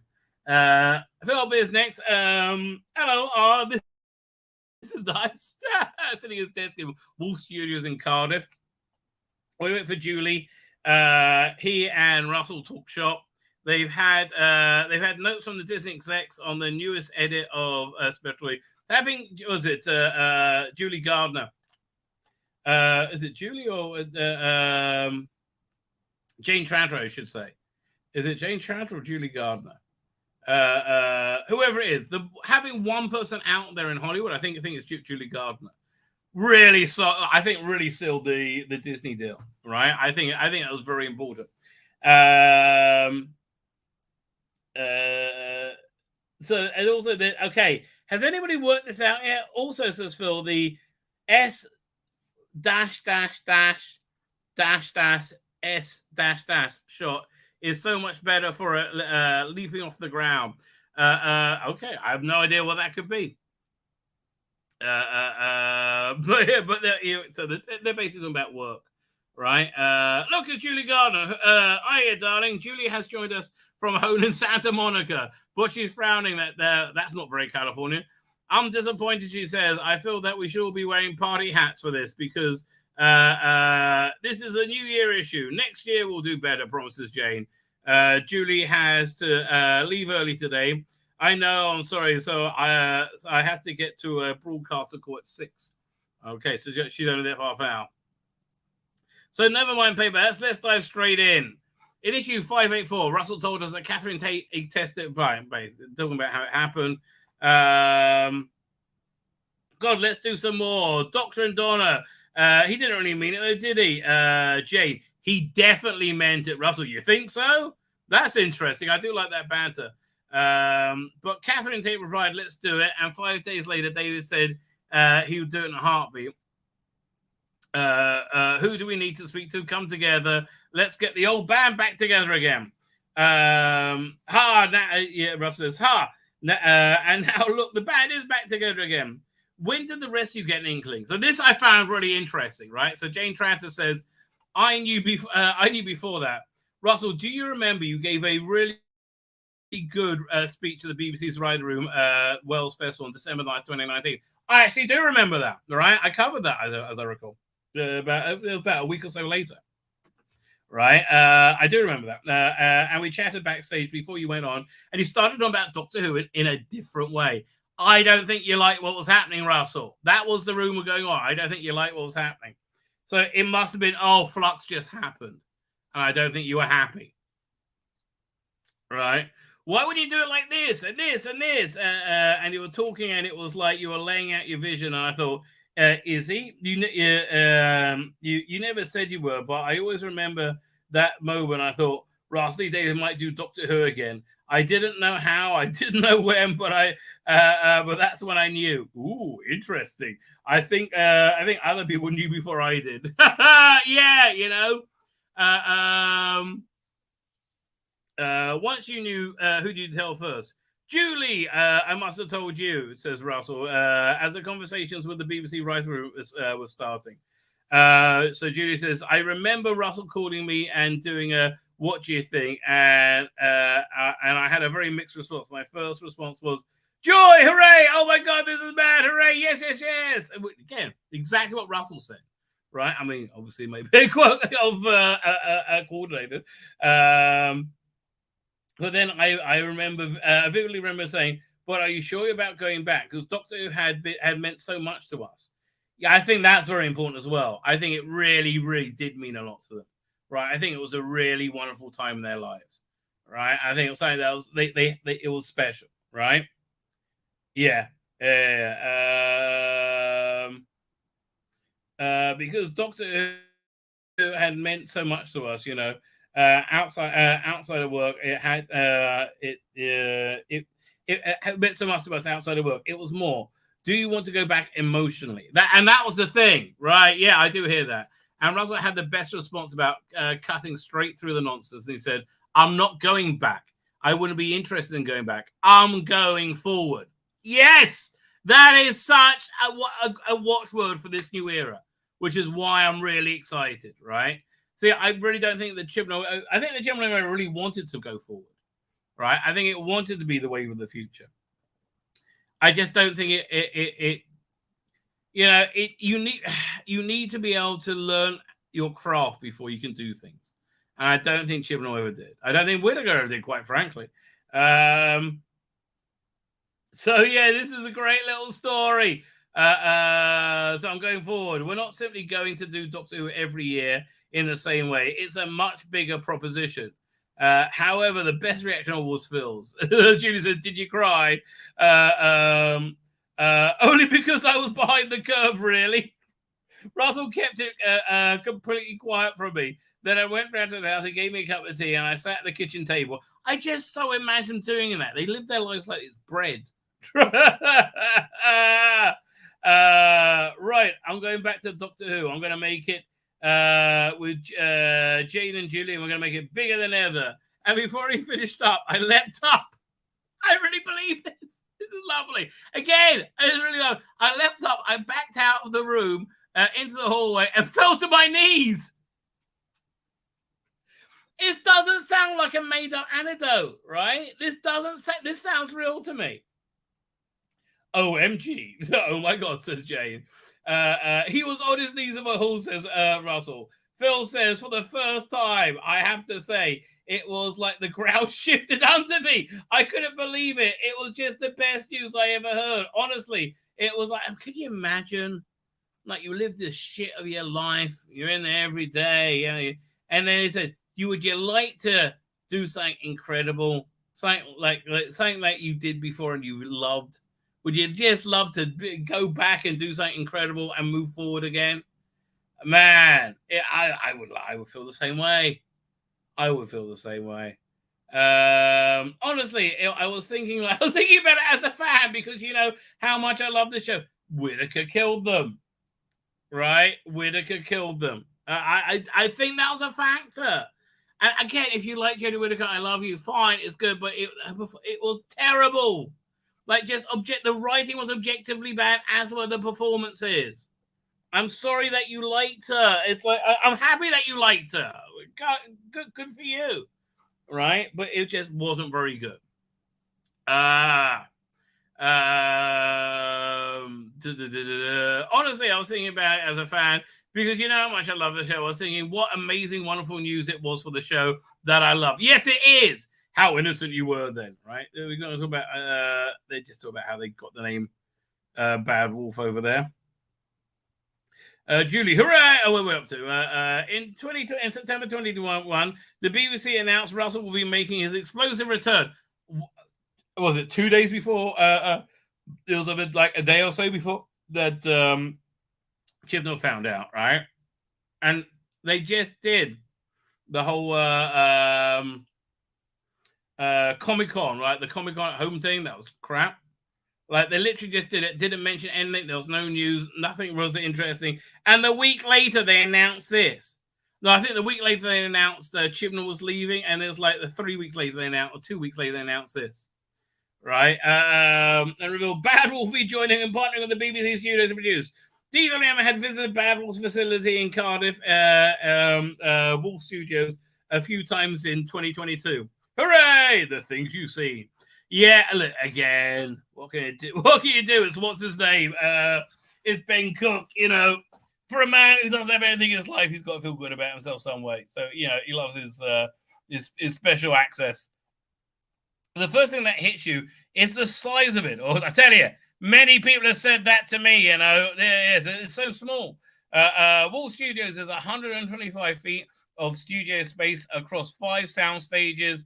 Studios 1, 2, and 3 are the Herculean Studio 4-5 and Studio 6. Plus a backlot, offices, editing suites, prop stores. So it sounds like it's a whole, you know, Hollywood studio. It was vast. It allows us to take Russell's enormous ambition for the show and the brand and really properly realize it in a home of its own. So let's talk about that for a second. What is his vision brand for the show? I think visually, the closest they got to it was Gridlock, right? Russell T Davies liked the eclectic insanity of Mega City 1, which is what that episode was really trying to emulate. I think they did it pretty well. But like, you saw when they actually got to the Shadow Proclamation, it just wasn't much cop. It was out their reach, and it was really kind of sad, right? You wanted it to be better. You wanted it to be bigger, and it just wasn't, right? You felt bad for them. So yeah, we're going to be able to see it now.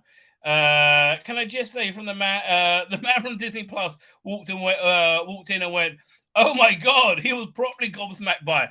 That's impressive, right? If the bloke from Disney Plus is like, "That's some pretty nice kit," you must have some pretty nice kit, right? That's pretty darn good, I would say.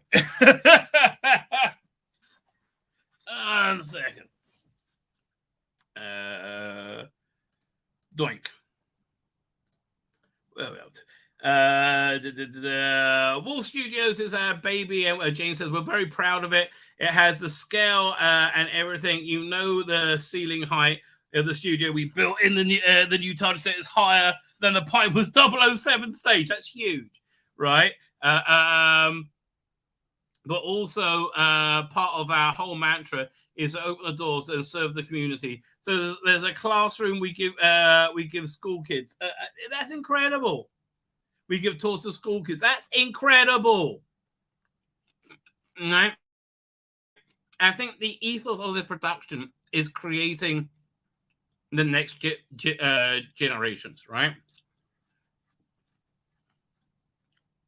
And it's great for Wales, right? I'm very happy for the area, right? So we can worth it. So Phil says there's a Screen Alliance Wales set up by Bad Wolf to educate, promote, and train production. I remember when that came out, I went, shit, I wish I lived in Wales and I was young. I would so be on all. I'll get anything on that, right? Absolutely anything, all right? I'll be the right intern, you name it. And I will keep applying till I get in, right? You know, being tenacious is important. So we can use this wonderful show and give opportunities to lots of people who might not have them otherwise. That's lovely, right? I did think that's a good thing. What am I now? And I think that's absolutely right. Part of the spirit of Doctor Who and what the show means, the whole gorgeous ethos of the show. I tend to agree. I do tend to agree, and I think that's the ethos of the show that they created, right? Again, go back and look at those the Eccleston or Tennant seasons. They're happy. They're very, very happy. They do their job. They're very entertaining, but they're happy. Man, couldn't you? Like, we could all use a bit of that. In October 2022, the BBC confirmed the 2023 specials and the series beyond, and they'll be joining forces with BBC branded television to transform Doctor Who into a global franchise by bringing the series to Disney Plus under a shared creative vision. The shared creative vision is Russell T Davies. He is he is kosher to the BBC, to the woke fucks at the BBC and at Disney Plus. He is kosher to them, and he knows Doctor Who, and he will write good Doctor Who. And will deliver a quintessential British show to future generations on an unprecedented scale. This feels huge. Is it? It is. It is huge. Actually, it's glorious. It's worth saying that to begin with. The entire impetus for that came from the BBC. Yeah, Russell's so bloody gracious. He's so good at that. It was their next future for Doctor Who, and they had no idea how to do it. Right? They decided that before we came aboard. That's absolutely right. I know that's what they wanted. Hi, can you make this incredibly the thing that was incredibly successful before we pissed all over it successful again, and can we make money from it? Yeah, okay. That sounds fine. So from November 23, BBC will the BBC will continue Doctor Who's exclusive home in the UK and Ireland, but elsewhere in the world, new episodes will premiere on Disney Plus. Was it a shoo-in that Doctor Who would need a streaming partner? Yes, it was. Right. So we just asked that. It was always needed, but how do you make a show like this in 2022 without a co-producing partner? How do you make a show like this in 2022 without a co-producing partner? It wasn't a shoo-in because the market is really complicated and cutthroat. You know, I feel, again, Doctor Who on its own wouldn't have made this deal. Doctor Who made by Russell T Davies and Bad Wolf, right? I think you needed all three, right? Doctor Who on its own would not have made this, right? Are we going to find someone? How do we do this? There was a lot of things to work through, right? Yeah, they didn't know it was going to be Disney, and that's where we had the support from the BBC. The BBC actually backed Doctor Who before anyone, a streamer, had been signed up. Well, of course, really. The BBC backed the thing that would make them lots of money if it became popular again after they took a shit on it. That's what drew us in. The BBC's commitment to make the series come hell or high water. Yeah, and they're going to make shit and make it even worse and go on forever. Thank you, Russell. I think this is a public service that you've done for us, Russell. I really do. Our task was to find a partner who understood both the particularity of Doctor Who, but also that particularity could resonate across the world. How that particularity could resonate across the world, and do that without ruining that particularity. Right? That's an interesting way of looking at it. That there's a uniqueness that can resonate universally. They're saying, and Disney Plus, they were the best in class. So I guess they shopped it around. What's magic numbers? There's been a lot of speculation. Oh yeah, fine. So this isn't talking about the budget, right? Will Doctor Who be getting a bigger budget? Yes, but not the reported budget. Is that worth saying? I think it's really, really worth saying. I'd like us to say this. The press is saying it's 10 million per episode, so that's not true. That's been exaggerated. If that were the budget, I'll be speaking to you from my base on the moon. That's not the budget. And I worry that misinformation may create false expectations. Nonetheless, we have a lovely, handsome budget that we're very happy with and we're proceeding with. James Randa says, it's really good budget, but we're not Game of Thrones or Rings of Power. Well, Game of Thrones use its money well. Those dragons look freaking awesome, didn't they? Still says, I still spend 75% of my day in meetings trying to work out how many monsters we can afford and how we can make it look like we got twice as many. I know, and you're so good at it, Phil. You're so good at it. You really did us proud.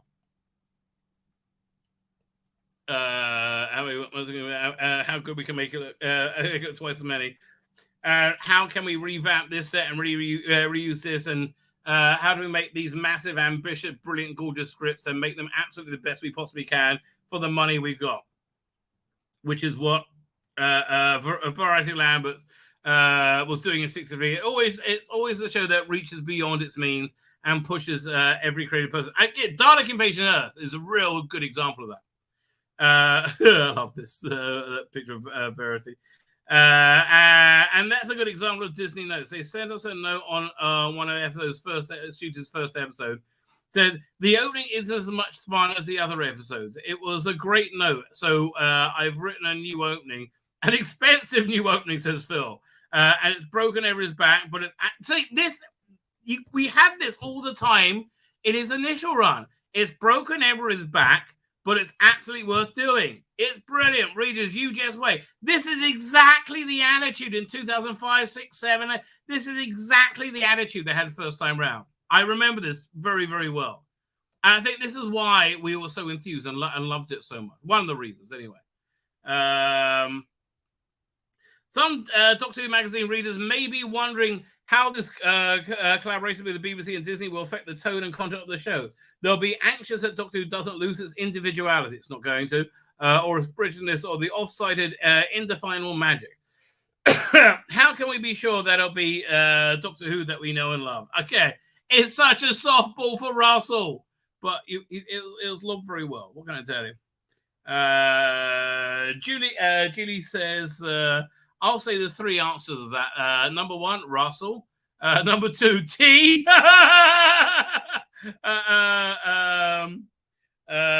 Number three, Davis.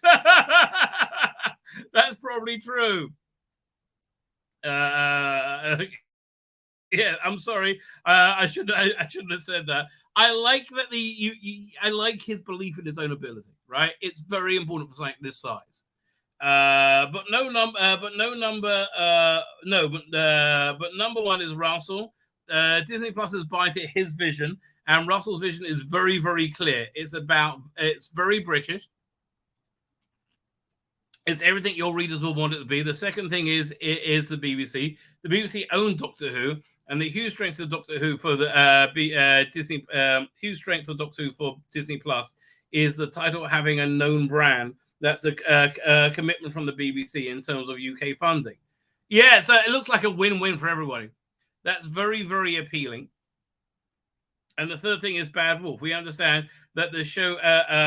We understand the show to be and how we're able to look. They know it. I mean, look, they're not like. I don't really like Dark Materials, but it looks beautiful, right? Bad Wolf is so internationally renowned now. It's if the production company is going to embody the spirit of expansion of this brand and everything Russell wants to bring to it is Bad Wolf. That's true. I mean, I do love their work. I mean, it's all classy stuff. The fittest way they arrived in the industry and taken it by storm. So Doctor Who couldn't be in a better place.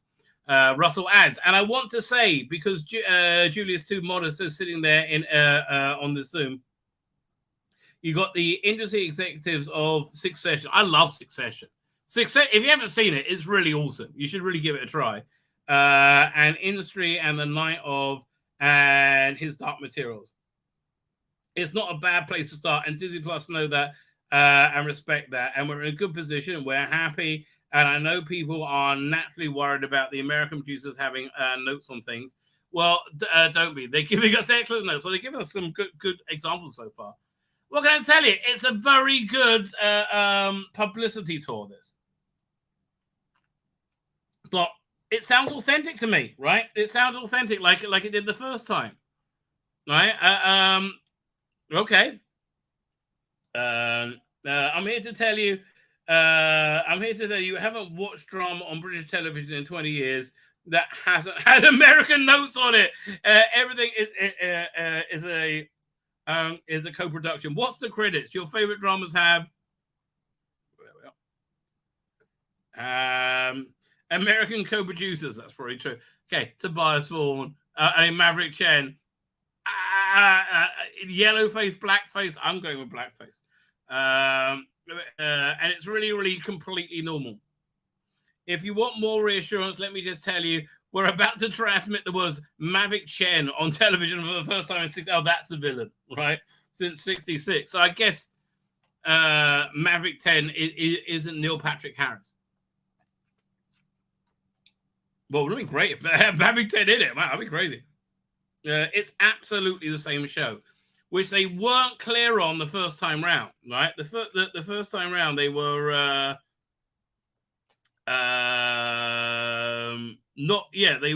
they were not clear about it at all, right? They were like, it's a new take, it's a new show, and they didn't really go into the connections till their second year. I mean, minorly, but the connections built over the second, third, and fourth year. I got to hop. Judy says I got to hop off. But the last thing I'll say is Disney are marvelous. They care about their show. They love Russell's vision. They proper working relationship. But their hearts and soul are true. Julie leaves a tap. What a great departure. Fine. I'm still reading from Russell's Maverick 10 revelation. Maverick 10 revelation.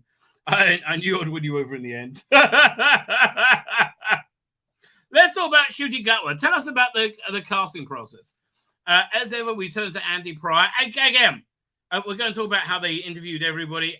There's no way Andy Pryor wouldn't have brought everybody to this. We saw all the backgrounds. We said, bring us a best of land. We saw all background, all genders. We saw men. We saw women. We saw one non-binary actor. And we knew it was going to be a non-white, good-looking bloke with washboard abs, right? We knew we didn't, and we didn't always end up as time. We weren't wasting the woman and the non-binary actors' time. You know, if they impressed us, we would have gone for it, obviously, and we needed that, so we didn't feel like Nazis. So you know, it wasn't time wasted. Russell said, I think as a rule we were looking for younger. Most people saw we were under 30, but not a definite rule. A kind of new talent. And they say this about Millie as well, right? We're going to read the thing about casting Millie Gibson off this as well. Ncuti is not. We're looking for new. Ncuti is not exactly new. He's a world famous already with Sex Education, the Netflix show where he plays Eric Efron. But we weren't looking for an older, established face. And he walked in, the last person audition. It sounds like one of those stories you tell as an anecdote, but Ncuti, well, he's very anti-anecdote, right? Because anecdotes aren't real. They're fun parlor stories, right? So he's not like, he doesn't like anecdotes for the lack of reality about them. But as the last person, walked in, Ncuti was absolutely the last person in, and everything clicked into place. I sat there thinking, why didn't we just offer Ncuti the part? Why did we need to audition the man from Sex Education? Why did we need to audition the man from Sex Education? He's brilliant. Of course, he's brilliant. We haven't seen it yet, mate, right? There was another actor who already read in a very different way, who we all love. Yes, again, I think, was it Fady, whatever his name is? I think in the end, as we were heading towards the end of the final day, Russell was thinking, it's going to be that person, isn't it? And then walked in Ncuti and absolutely stole the part. I think he really did. He took control of it and did things with it. I'd never seen an actor playing Doctor Who do. It was just extraordinary. I want this tape on the DVD. I don't think I'll ever forget the audition tape because I hadn't been given the tip off. Russell and Phil hadn't said all eyes on Ncuti, but they just sent them on through. And the most extraordinary audition I've ever seen. Everybody says that, right? Well, they said it about Jodie as well, but I think he was lying. I've ever seen. I didn't even clock it was Eric. That's a big deal for me, right? Because I can't imagine Eric Efron, right, seeing for him, being Doctor Who. Right, she didn't even realize it was Eric. He was the Doctor. Yet, he hadn't seen anybody do for. Again, like Tom Baker, like John Pertwee, like Patrick Troughton, like William Hartnell, like Sylvester McCoy, like David Tennant, like Christopher Eccleston. Nobody's seen anybody do stuff like that with Doctor Who. Yet, they are the Doctor, right? And here we are at the beginning. We barely know what's going to do yet. That's exciting thing. What will we be saying in a year's time? I can't wait, right? It's going to be thrilling journey ahead. It's going to be great. And you know it. I do know it, baby. I do know it. I'm very happy to tell you I know it. I do know it. I was on set for Shooter's first full day. Report later this year in Doctor Who magazine. Looking forward to that. I remember turning to you, Russell and Phil. Oh, again, he's such a star fucker. But Russell and Phil said after this, after it wasn't even his first take.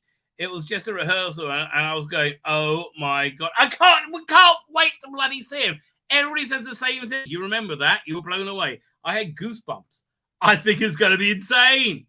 Could you imagine if it's like in Tom Baker before you saw Tom Baker, right? And people were like, "This is crazy." Man, I love a bit of Tom Baker. Although it's worth saying that let's not leap ahead too soon. When we came together and the BBC was setting up the deal, it was with David. The return of David and Catherine is so extraordinary. It gave us wind in the sails, I believe that. Gave us confidence, and we didn't know how the studios might work. You basically used David and Catherine as like a shakedown for shooting, right? Which is a great news. What the financing would be, who the streamer was, what the scripts would be like. We didn't know anything, but we had two spines. A few more than that, mate, I think. Two spines. Two geniuses behind Beating Hearts with David and Catherine. And let's thank them for stepping forward. And again, it's not one thing. A lot of things happen simultaneously. Jodie Whittaker's era tanking, not devoid from that, right? I think that's definitely a factor. And we're keeping a secret. On this call. We know how glorious the specials are. I bet they're very good. Let's talk about Millie's casting too. She auditioned, right? The auditions were done on September 24th, 2022. In these funny little offices we have Bad Wolf has in London. She was brilliant and confident. And again, she said she was terrified in her interview, right? And that's a really good sign. Brilliant and confident center, just a shining star. The Washington of her stardom is very, very bright. That's the vibe I get off her. That's true, right? We showed the audition tape to the BBC and Disney, and everybody instantly went, Millie, Millie, Millie. Yeah, she's just 18. One of the things we worried about is what we worried about with the companion is who do you put up against Shooty? And she held her own in a way as well, this sounds good. Sarah Jane Smith and Tom Baker. I mean, Liz Slade and Tom Baker. They all look very happy. Ruby with the Doctor, it just clicked. I think they just got really lucky. Right, I think they got really lucky and they got with great people. Where are we up to? The fact that Shooty adored her really shone out in the audition. That's nice. That's really going to come through in the performance. He came down to London on his day off and he did auditioning with us. As many years ago, Chris Eklund did with all the potential roses. It's a good thing. I said I'll keep my eye on Millie for a while because I'm still watching Coronation Street. He played Keely Nealon from 2019 to 2022. And I tell you, the writers obviously loved her. Over 4 years, I've noticed her getting more and more to do. They say that in the other interview as well. Like they talk to the writer of maybe it's this one, and they said they absolutely loved her. Getting more and more to do. She reached the most extraordinary sentences of the plots where she was on a drug heist and her father had been kidnapped. She was being accused of murder. At the same time, she was winning a Northwest Regional Hairdresser of the Year. So Corey. It's true. I'm a damn hand with the curling iron. But they like the girl. They like this girl so much. They had all these plots jammed together. Genuinely, I know soap writers, and that's a very good sign when they're all writing about somebody. And Phil's run on Coronation Street, he produced from 2010 to 2013. You know what it's like for those stars, don't you? Yeah, I remember Vera Duckworth. What's his husband? Vera Duckworth. They always were central to everything. So Millie has a preparation for Doctor Who, but at the same time, she's completely open and ready to embrace the next stage, I guess, of her career. I guess that right. She's completely. She really gets transformative. She really gets how transformative she is. So she's smart. That's the thing. I haven't been able to put my finger on. She is smart, right? After reading interviews, that she's a smart cookie, right? At the same time, no one is ever ready for Doctor Who. No one's ready for the Spanish Inquisition. We're not. We're still not. After all these years, it's still new and challenging and blinding and brilliant. It's part of the adventure. So much fun finding out. You love it, don't you? Says Russell. You still love it. With all our heart. I think they do. I think they do. I'll tell you what. So do the BBC. He's a good schmoozer. Is Russell T Davies. Good schmoozer. After all these years, I'll start with how much the BBC loves the show and stuff is completely dedicated. People like Luke Spillane on the socials. And Manic Lawson in marketing and Joe on publicity. I love how he knows everybody's name. And Vanessa on marketing. They absolutely adore the show and so versed in it and so excited by it. When you see there's a new companion, let's announce on children's disease. They're not phased. They're so behind it. That's like, I tell you got to get the Blu-rays of Red Dwarf where they talk about making of season 1, right? Nobody was enthused. They're behind them at all. Imagine the opposite of that for Red Dwarf. Every couple of decades, when are we coming back next? Every couple of decades, please, like Nemesis Comet. Way, says Russell T Davies. Phil says where the Halley's Comet is Doctor Who. Put that on the cover. Yeah, why you guys don't have the cover with that wonderful picture? I guess Millie was around. I was also wondering, all this is a far cry from filming the 2005 series in a shed in Newport. How does it feel looking back after all these years? Doink. Lost my place. It was like it was written and stuff. Doesn't it feel like everything's lining up? It does to me anyway, right? It really. What's this? Get rid of that. It really feels like everything's lining up. But I never felt remotely anxious about going back because I had faith in Russell. I had faith in Norman's confidence because I knew the least that would be least that would happen is that I would have a really that it would be really good, and I feel fearless, ready because I know so I know it will be really good again. I think.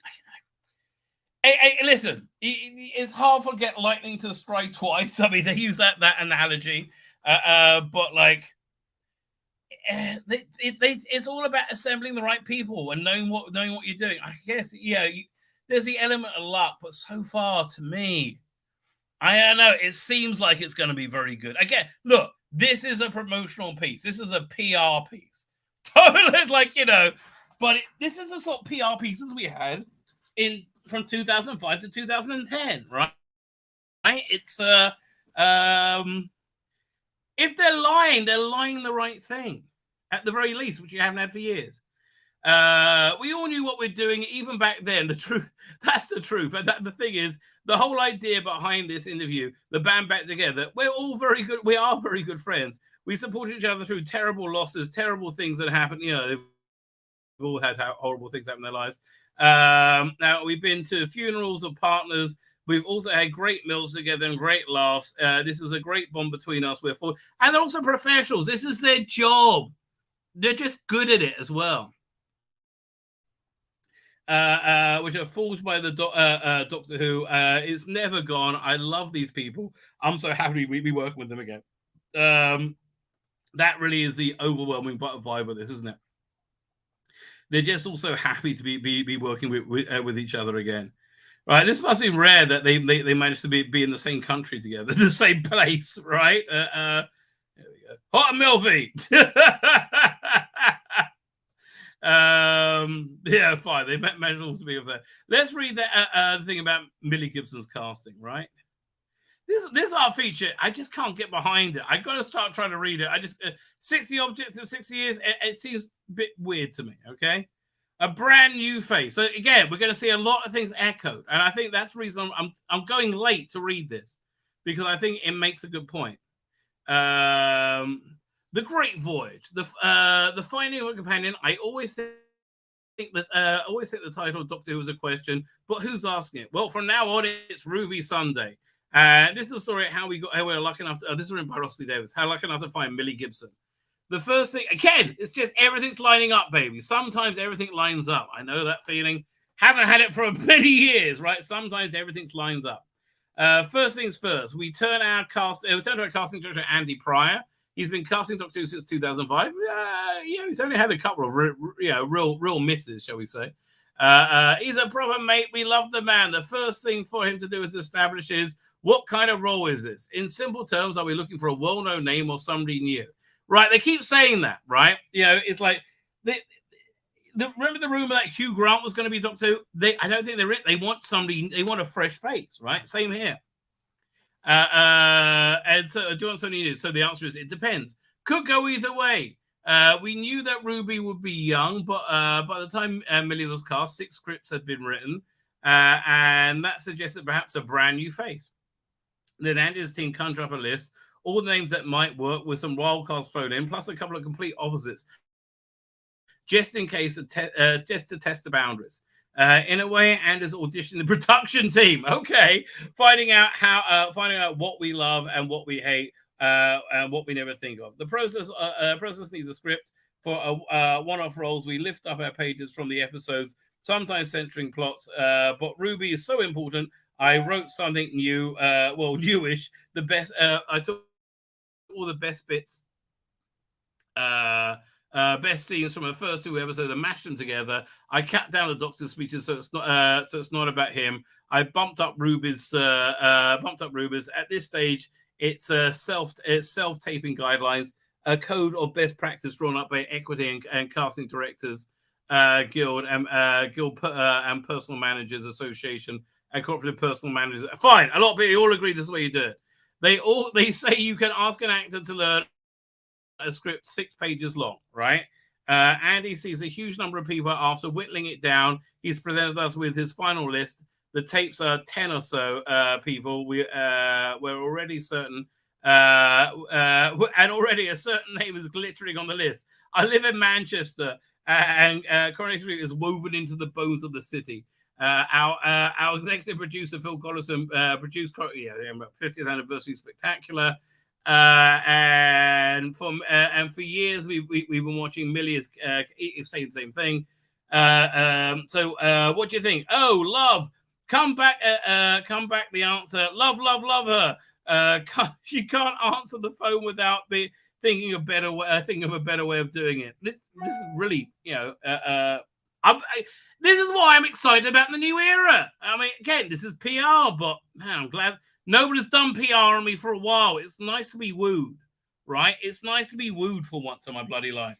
Then we started the recalls in person in London with Andy and Phil and me and shooting for a second audition. I'm allowed to bump the script to a reasonable length.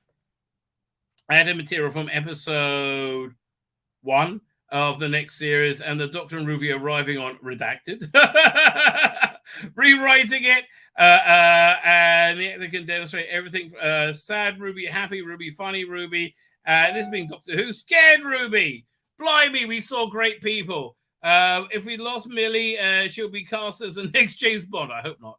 But then we had a magnificent pool of talent to turn to. It was an honor to share such good times with such great talent. He's so gracious. Yeah, I just think he's a good bloody person. What do you want out of me? Right? He certainly pretends to be if he's not. A really great day, but also an unsurprising one, because the one we thought would shine shone. By chance, the audition was the day after Kelly's final appearance on Coronation Street. Millie walked off screen on Friday and into her audition on Saturday. And in fact, she got the audition when she shot her final episode. She said in an interview. And so she actually did the audition right as she finished a time on screen. We said yes, Buzz says yes, Millie said yes, and the adventure begins. So we're excited, even though we've talked and planned every aspect of Ruby's Sunday, it's still new. It still can go anywhere. So you've got to keep it fluid. He's absolutely right. Like the actor's portrayal will take it in different directions. Even some of the lines from the audition scripts are finding their way onto our televisions. on her antenna because they worked, right? The funny thing is, Millie is the best of everything. A brand new, again, man, have somebody write you a PR script like Russell bloody T Davies. Oh my God, I'm like ready to buy shares in her now, right? I said I wanted to shag her. Now I want to invest in her. My cum. Oh, really? I'm joking. It's a joke. Best of everything, a brand new talent, and yet already a veteran star of those years. ITV's #1 show, right at the very beginning. And he asked, "What were we looking for?" It turns out the answer is Millie. And now the real quest begins. We're looking for something even more important to both Millie and to do Millie and Ruby proud. I'm sure you will, mate. I'm sure you will. Okay. I think this is going to work out well. Almost certainly going to be meeting the Weeping Angels, right? I can't imagine they wouldn't be. About Stephen. No, Stephen Moffat's not writing for it, right? I think he's going to want younger writers. Fine. I think with that, I'm going to wrap up, right? Great issue of Doctor Who magazine. This is still a recommend, right? Still a recommend. I think I didn't go over Bad Batch or maybe we'll do a big review episode on. We'll do a big review. Yeah, we'll do Bad Batch and what's the name? Last of Us. So that's on today, right? That's on today. So I'll do review both those things. Going to flesh out my Westworld review. Thank you for joining me tonight. I think I need to have a quick look at the chat, see if anybody missed. Bloody Skype, says Dr. Alex. Bloody Skype. Experiment initiated. I'm sorry, man. I'm sorry your connection's bad, mate. They say they're going to open up the broadband for not broadband, the fiber optic any day now. Who knows what they're saying? Well, because I don't have a working phone line, maybe they can sort that as well. Fine. With that, I'm going to hit the end broadcast button. I'm going to